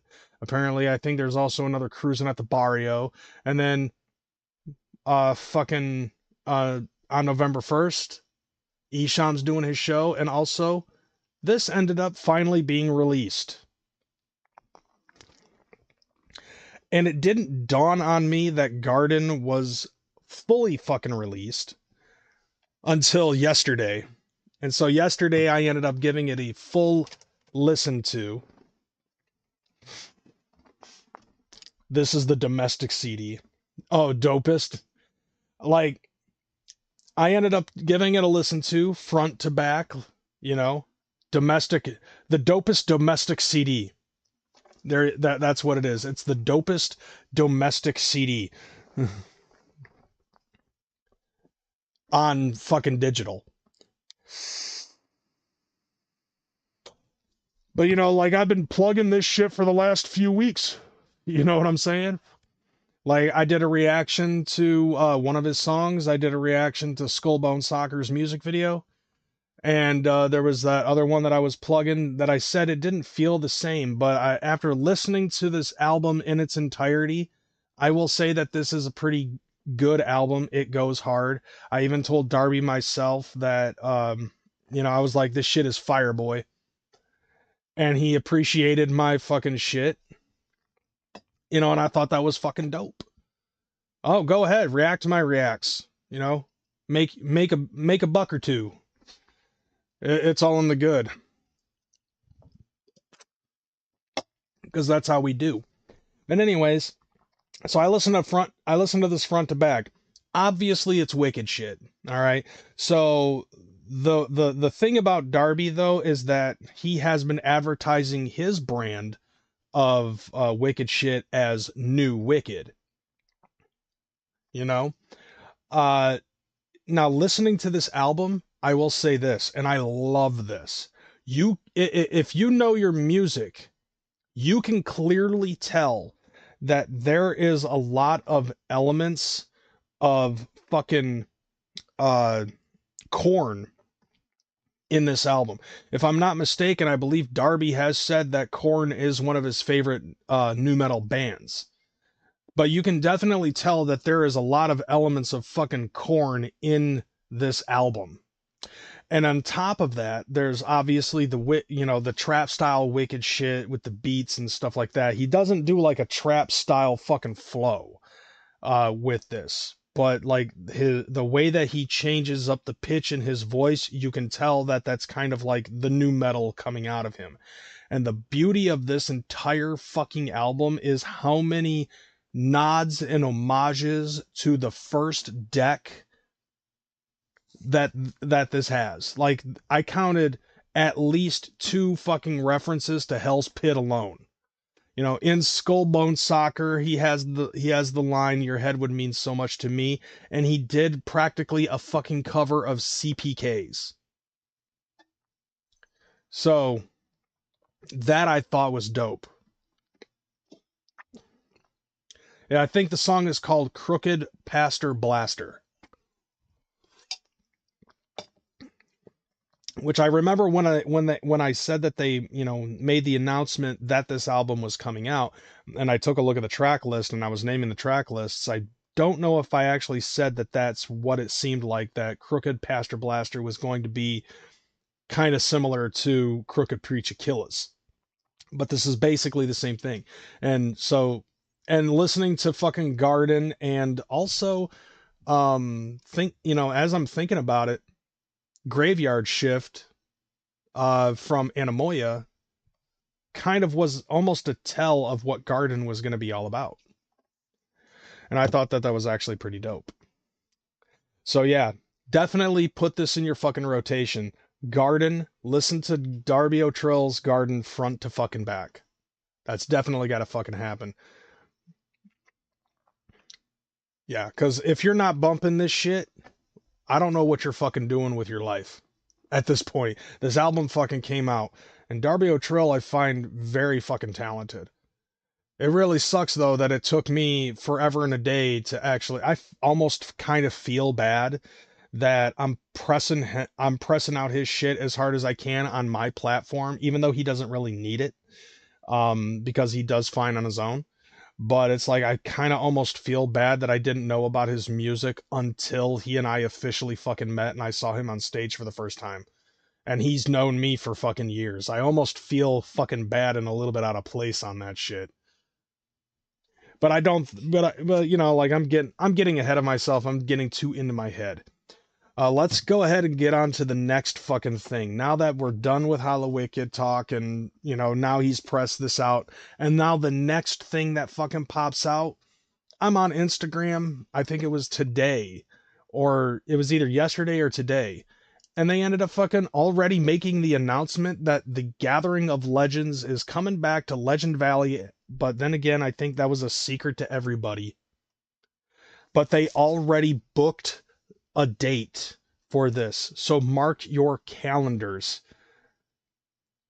At this point, it's like it's to a point now, by the way, where they are not even waiting to fucking announce where everything is and who's going to be on the set all at the same time. I think they're finally understanding the mindset that a lot of us OGs have, where it doesn't matter who's going to be on the fucking set list. If you're booking the Gathering of the Juggalos, most of the Juggalos are going to fucking go anyways. We don't care who's on the fucking bill. All we need is two things: date and location. That's all we need to know. And in this case, it's coming back to Legend Valley. So mark your calendars. August 13th to the 16th of 2025, the 25th anniversary of the Gathering of the Juggalos, the Gathering of Legends, which Jay and Shaggy already said, we, the Juggalos, are the legends, especially a lot of these ninjas that have come to the Gathering of the Juggalos 25 years in a row. Now, I've been seeing some people in the chat, by the way. I don't know if you're asking me or asking each other if I'm planning on going to J-Day or going to Ballas. I would love to go to Ballas on a boat, but I would also like to go to J-Day. But at the same time, if I'm coming to J-Day, I want to be doing my fucking video game tournament. And on top of that, the video game tournament is a little bit more redone. So I'm looking forward to this.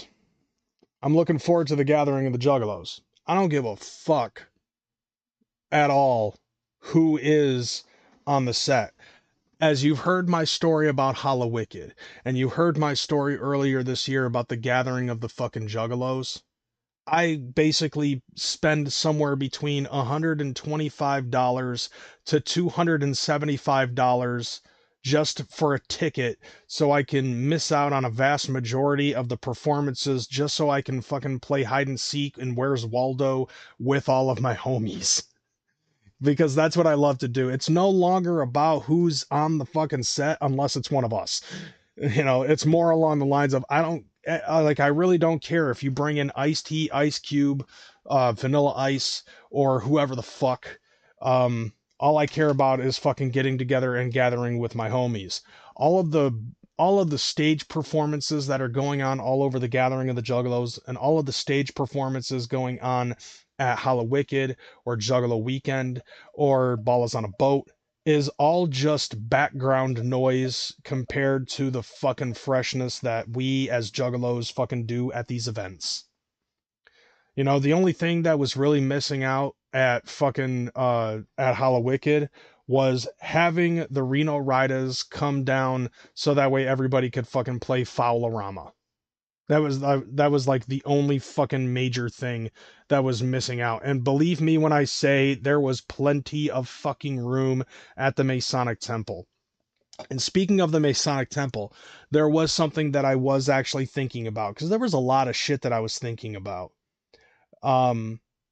Now, War ended up saying something about the Masonic Temple and the Illuminati and stuff like that. Now, me personally, I don't feel like the Illuminati is actually a real thing. I do understand that, you know, with the way politics are and stuff like that, there is power with money, and there's a lot of people who earned money, therefore they have the power. But the Illuminati, like, here's the thing. If the Illuminati did in fact actually exist, then nobody would actually know what the Illuminati is, because the Illuminati is supposed to be a fucking secret society. And if it's a secret to everybody, then it's not a fucking secret at all.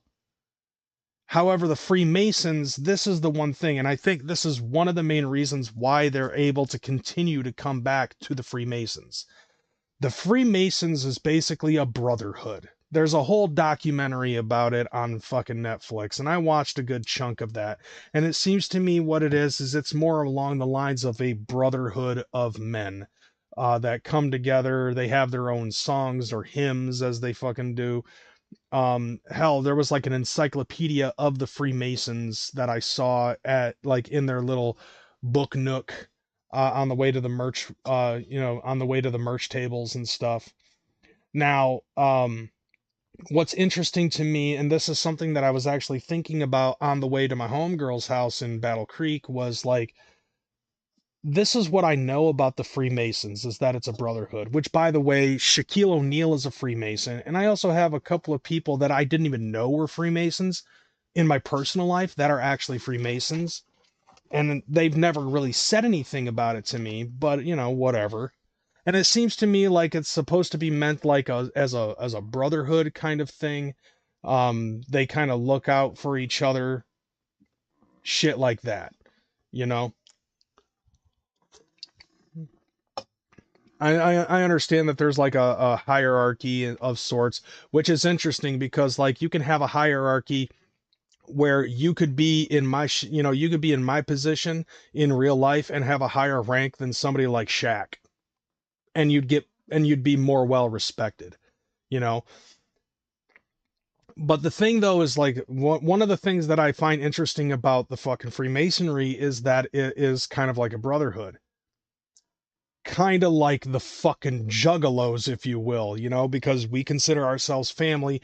We look out for each other and shit. At the same time, we also try to, some of us try to gatekeep the shit because there are a lot of people who fucking come in uh and fuck it up for a lot of us.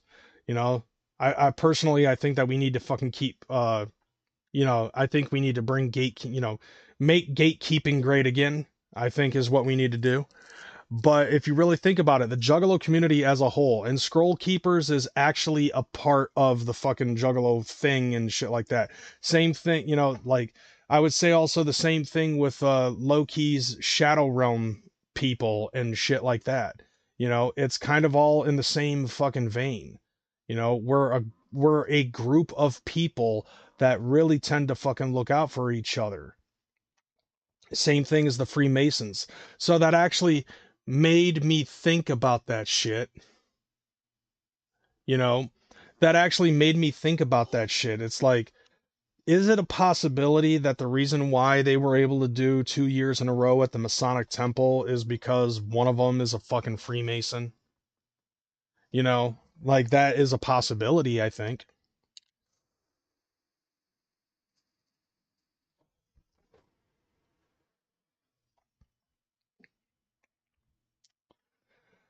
So, like, that, I thought, that to me makes that made a little bit of sense to me, but at the same time it's like, or maybe it's just great minds think alike, motherfucker.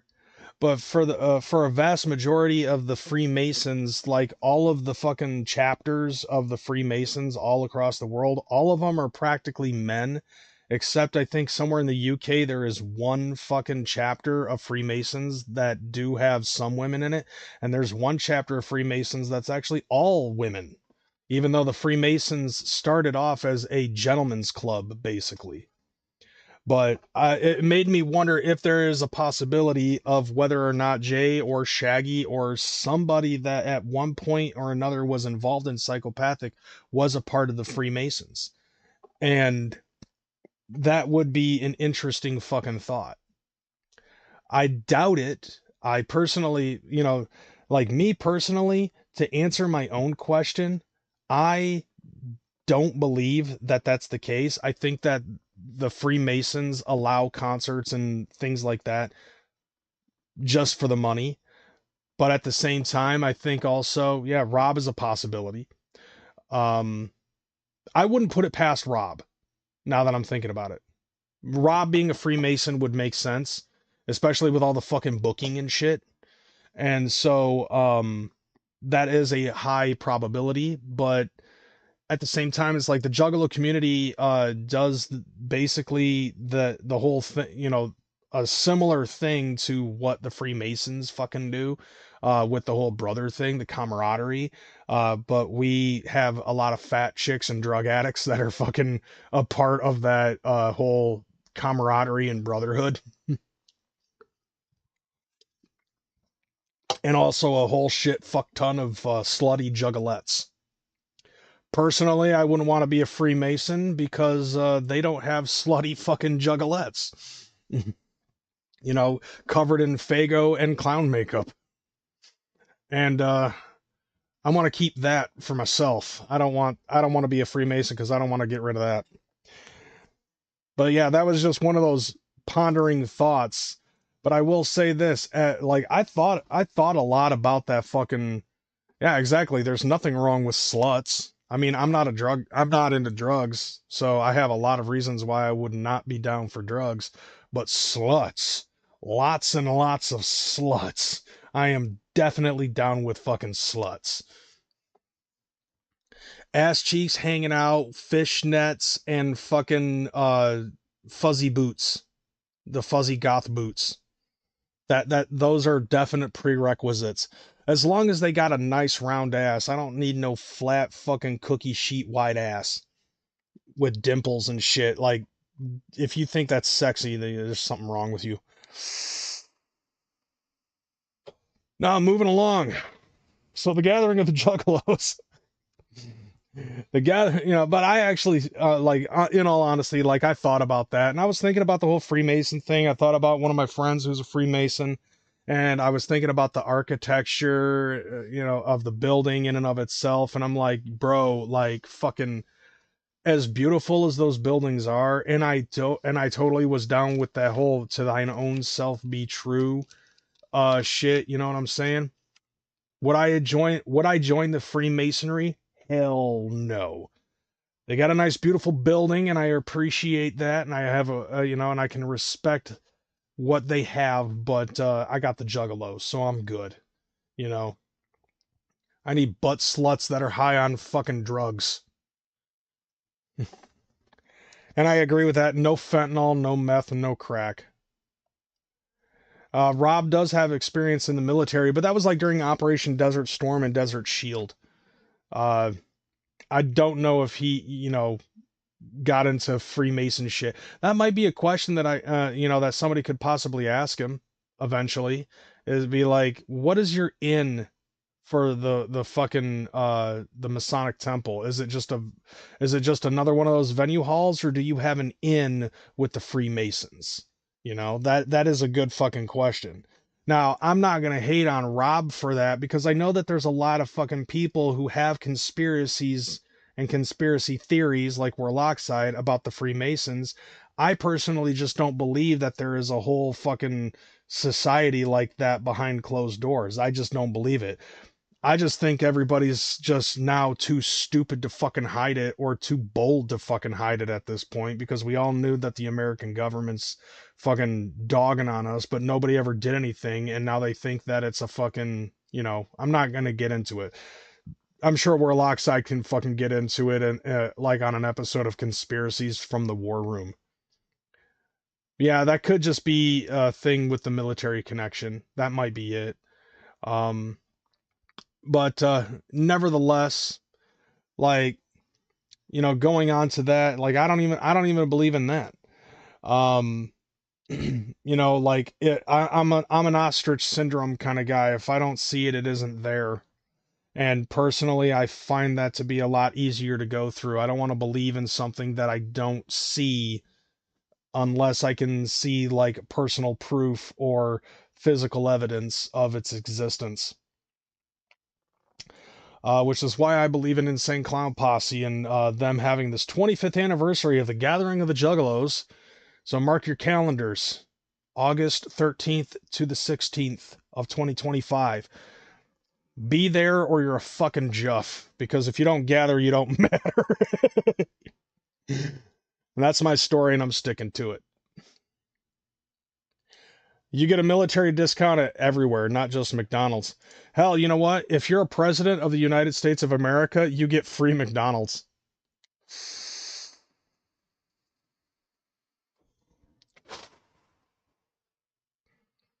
Right on, Relic. Much love. Thank you for popping up. I appreciate the shit, and I'll lurk. All right, so let's go ahead and move on to the next thing. I gotta say this, because I found this interesting.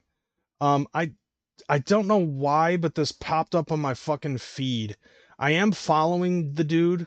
I'm sure you guys know who Sikko ENT is. LB Sickening. From It's Just Music. But I saw this video on his on his channel page. You know, now that we're moving along. The title of the video definitely caught my eye because it screams Crazy McKormik. So the video is called Juggalos Are in Their 40s and Still Live with Mom. So here it is.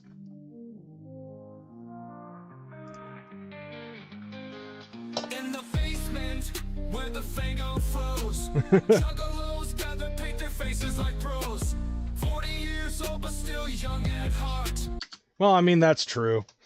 Playing video games and all that other shit. So this is an AI video. Living with mom, never too far apart. Juggalo for life in the family zone. Rocking with mom, never alone.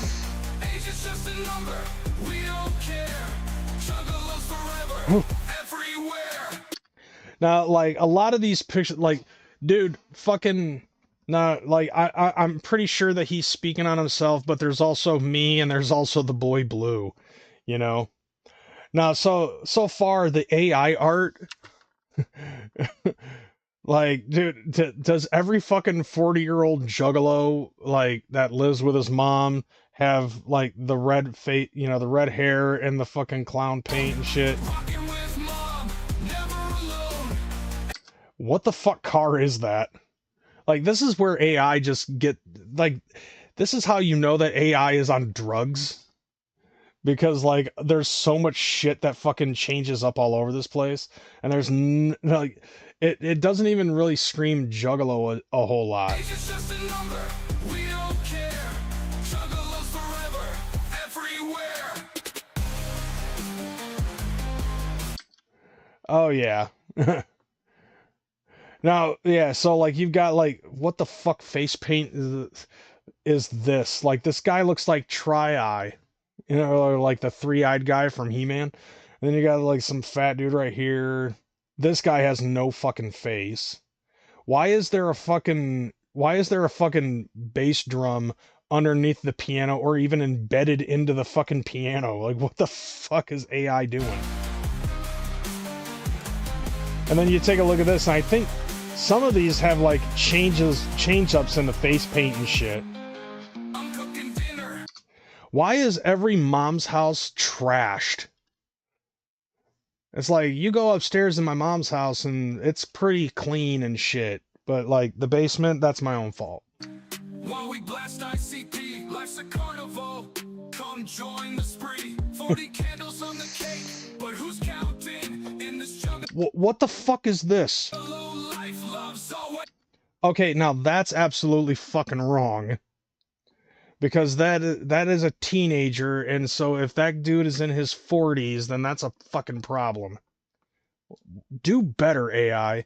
Mountain, Juggalos for life in the family zone. Rocking with mom, never alone. Yeah, like, dude, if you're 40 years old and living with your mom, I can guarantee you that you're a shut-in like me. You're not out in the backyard barbecuing. You got your dad for that. Age is just a number, we don't care. Juggalos forever, What the fuck?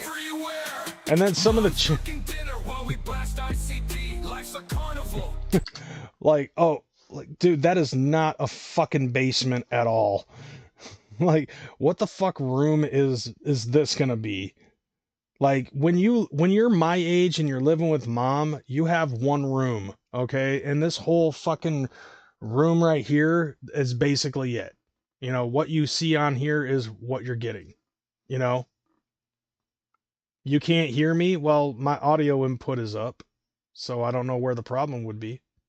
I can see the cursor on the audio mixer moving. Is this LB? Like, I think LB put this out like a few days ago. Oh, okay. Well, maybe you muted it on accident. I don't know. Because it's working fine for me. Anyway. Like, look at this shit. Like, what the fuck is this? Like, AI do better. Like, the dude... Okay, this is weird. This is weird. Because, like, in his left hand, he has a fucking thing of Roundup.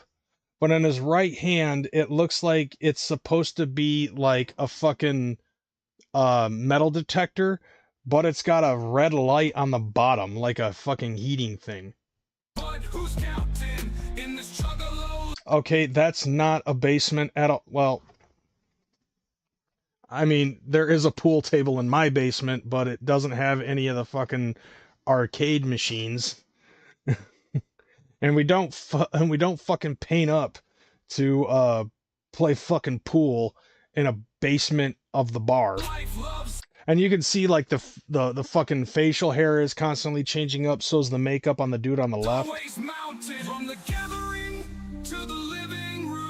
No, there's Grandpa Joe. Like, what is this?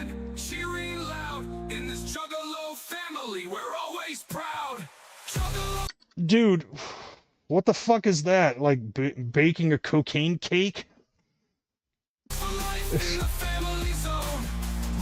What is that supposed to say? What the fuck? What the fuck? Why is the fucking kitchen just in disarray? There's shit all over the floor. What is this? Yeah, that right there, you can see like the fucking distortion.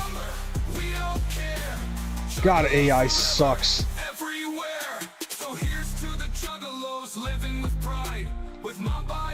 Oh my god. 40 years and counting, still going strong. In this Juggalo family, we all belong. Okay, there was like a quick fucking ghost frame, and then what the hell is this?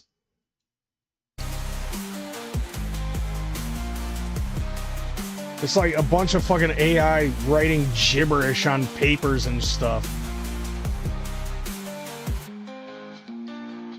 Like, what is this? What? That was a total non-Juggalo fucking guy before this dude. Living with pride, with mom by our side, we'll always ride. Jesus Christ. Okay, so what I'm assuming is that he ended up writing the lyrics and then just threw it into an AI thing. That's my guess. But oh my god, the AI fucking, you paid AI for this? Oh my god. Like, not trying to fucking hate on it, but like AI is fucking retarded.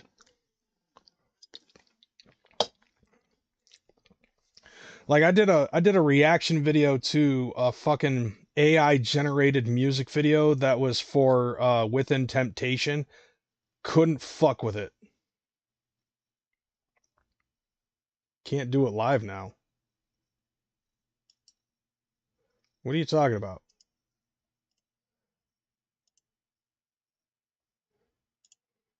Did something happen to my fucking live? Because it doesn't seem like that on my end. Something's wrong with your fucking phone or something, dude.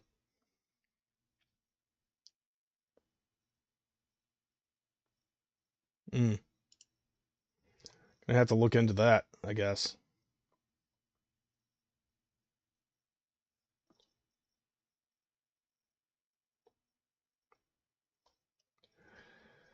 But, alright. The guy with that video can't do the song live. I guess not. Still, nevertheless, man. Fucking, yeah. Dude, AI is just fucking annoying. Like, if you want to have a conspiracy theory, bro, like, here you go with how many fucking people are using AI. How much you want to guarantee that all of that stuff, you know, that AI is doing is being compiled into one fucking server, and it's going to end up becoming like a hive mind with all of the fucking AI robots that, you know, companies are fucking putting out. It doesn't matter if it's like one of those fucking robots that Elon Musk is being put out, or if it's a sex robot. They're all gonna fucking have that one hive mind with all of the information that AI has generated about people, places, and things, and then become sentient, and boom, Terminator. There you go. Everything fucking comes down to fucking Skynet, fam. I know LB has been around for a very long time. I have too. Like, he started around the same time frame, if not, earlier than me.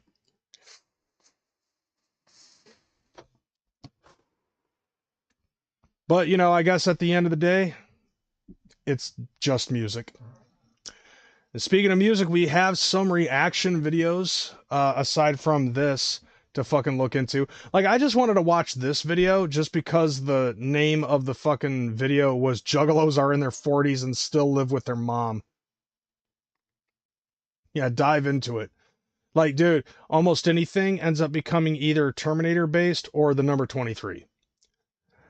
But I want to get into the next thing, another reaction video. So I didn't see anything really new. So I decided to check out some Juggalo related content that I have skipped over and have not checked out. So one of the things that I wanted to check out was this video, STFU from Cluner. Everybody loves Cluner.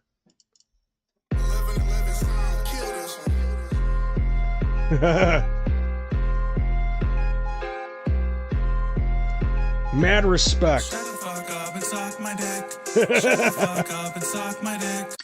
Yeah, so the chorus in and of itself, very blunt and to the point. This is why Cluner is the king of Farmington Hills. Shut the fuck up and suck.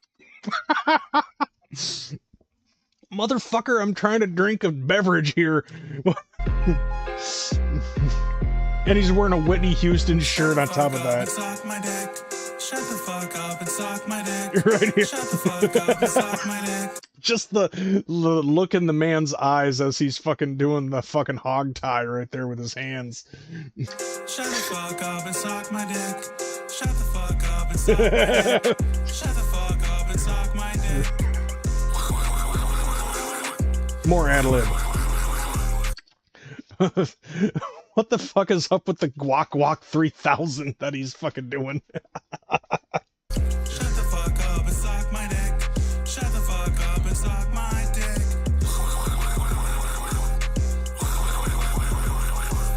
Bitch, give me next, you my little baby pose. I ain't gay, but the ops be on pose. Karen, put the phone down, pucker up. Suck dick, bitch, suck it up. I don't shoot bullets, I shoot cum.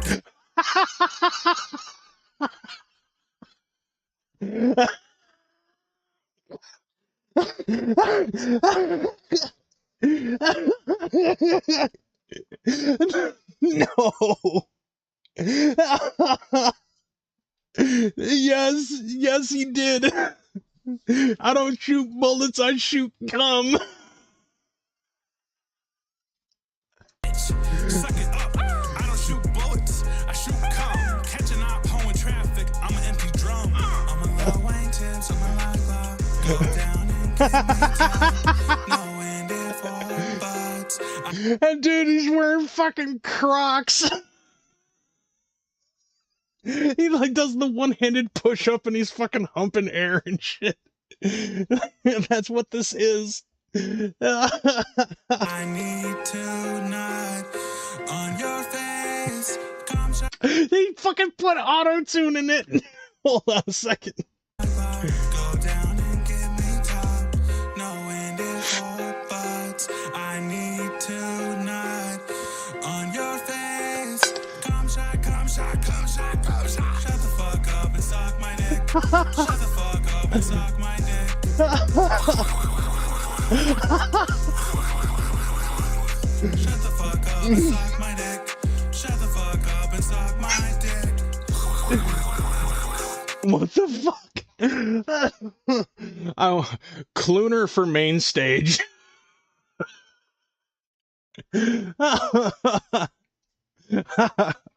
Imagine being one of the random cars driving by watching him film this, right? The retarded kid is dry humping air in front of Wetmore's again.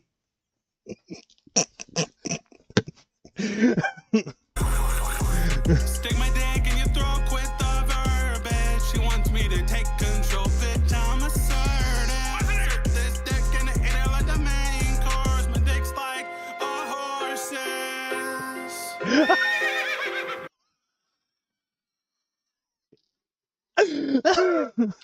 Hold on.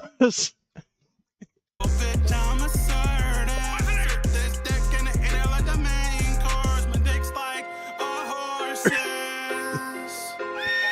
I can't stop how I fuck, bitch. My dick bigger than Mickey Avalanche. Get your friend to tag along. Go down me likes to see red, red, red, red, red, red, red, red, red, red, red, red. Shut the fuck up and suck my dick. Shut the fuck up and suck my dick. How is he doing this with a fucking straight face? How many takes? How many takes did it take for him to fucking do this entire song?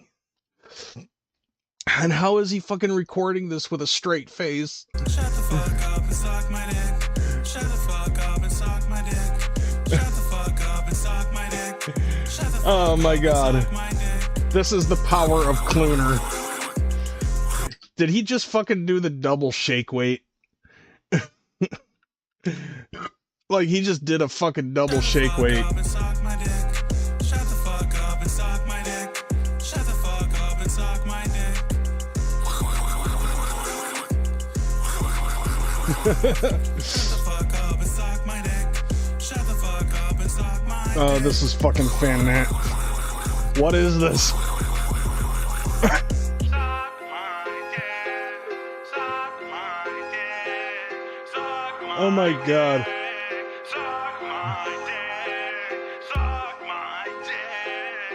Oh my god. Suck my dick. Suck my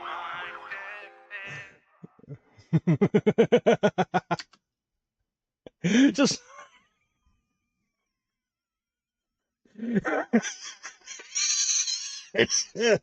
I'm dying.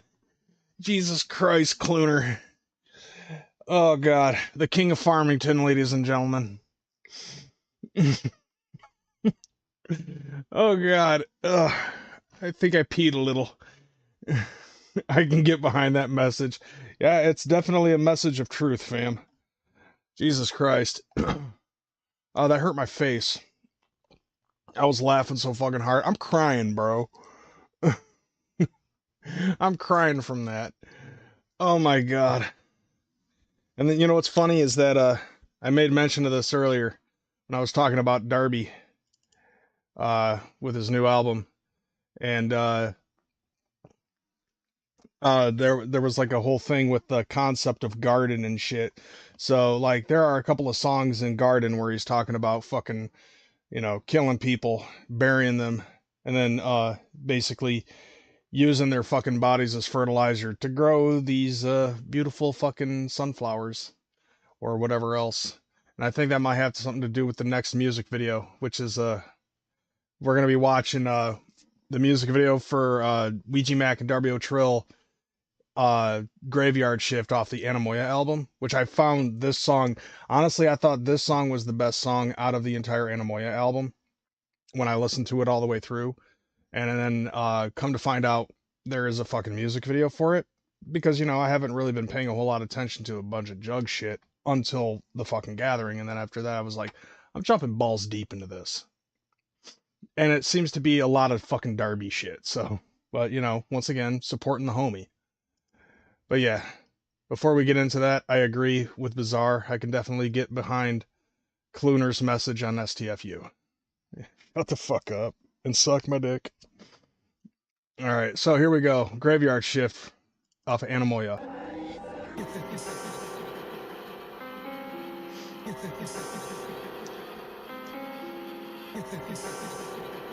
That shot right there did not necessarily look like a smooth transition from driving on a dirt road to driving on a fucking field, because you can see the car bumping.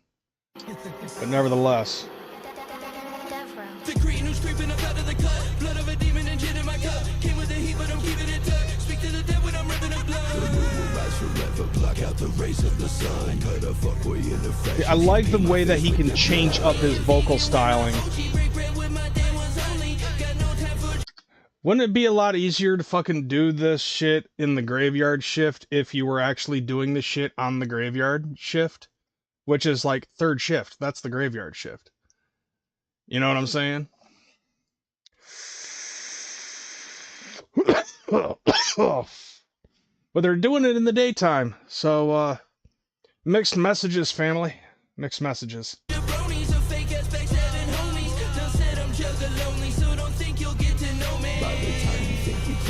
I'm wondering if they actually did dig that hole. Like, they took all that time to fucking dig that hole together. Put your ass 6 feet below me, Wody. I've been digging these graves for days. I've been digging. Okay, so here's another thing that I'm wondering. Taking a look at this. Why are the bodies that are in the bags, why are they so fucking limp? And where did all that fucking money come from? Like, it makes me, like, that does make me wonder if that's actual money or not. Did they use actual money or did they use fake money for the prop? Because if a wind gust came into that fucking van, that's a lot of lost hundreds. I've been digging these graves for days. I've been digging these graves for days. I've been digging. Yeah, even the fake dead body is too fucking heavy for Ouija. I've been digging these graves for days. I've been digging. They were digging graves, yeah, dig a ditch. We gon' fit way more bodies in that ditch. Broke the handle off the shovel, smacking bodies with the stick. I remember when the smell of death would make me sick. Like, I'm taking a look, I'm like watching this, I'm trying to watch Ouija because, like, you know, in the music videos and stuff, like, Ouija puts in the all white fucking contacts and shit. And I feel like that actually works out very well for him, because, like, if I'm not mistaken, I believe his gimmick is he's supposed to be a fucking, like, white trash demon or something. It's definitely a demon face of some sort, so, like, when he's got his serious face on, and he's, like, dropping his eyebrows and shit, like, it definitely gives him that fucking look of a goddamn demonic fucking gremlin of some sort. So it works out for him. Makes me wonder, what's Darby's gimmick? Being a badass rapper, I think that's all it is. What the hell? Uh-oh. I forgot to blow into the cartridge, fam. Shit.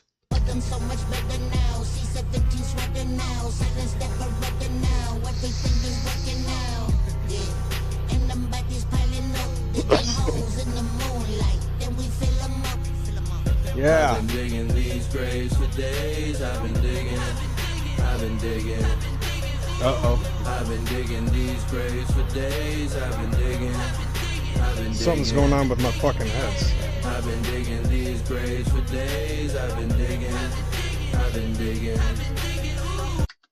Okay, what is that? Like, I need to take a look at the, like, something caught my eye on that truck. I've been digging.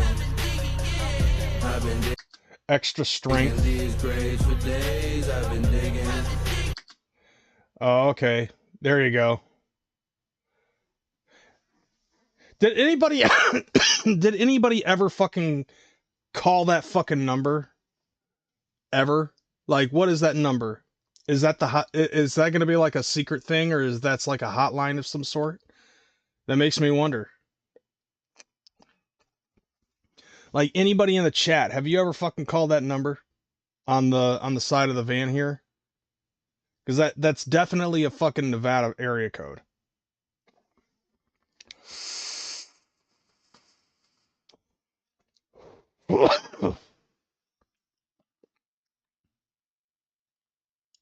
I'm just trying to figure things out, you know what I'm saying?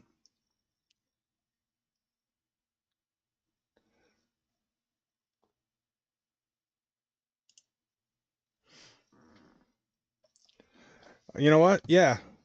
As a matter of fact, I'm gonna fucking do that. Yeah, let's do that. Let me grab my phone.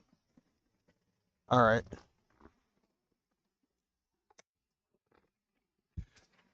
So, Warloxide, I think I might have figured out what the problem was when you were talking about how you couldn't hear me for a quick second.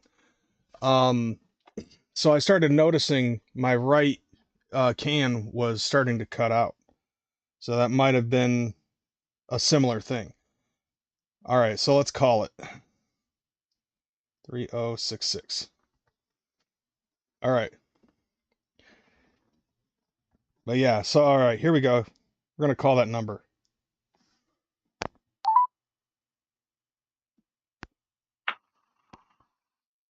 Call 760-733-9969 and meet us in conference 3. So maybe it was just a random number, or maybe it had something that was like a limited time only kind of thing. But I honestly have no fucking idea what that would have been for. That's cool though. Like, that does actually make me wonder.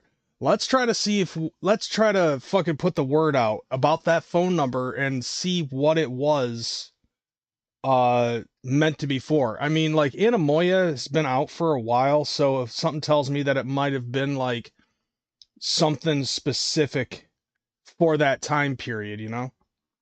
And then they just stopped paying for the phone number and then it just dropped. You know, and then maybe it went to somebody else. I don't know. But yeah, let's continue watching the music video if there's more. I've been digging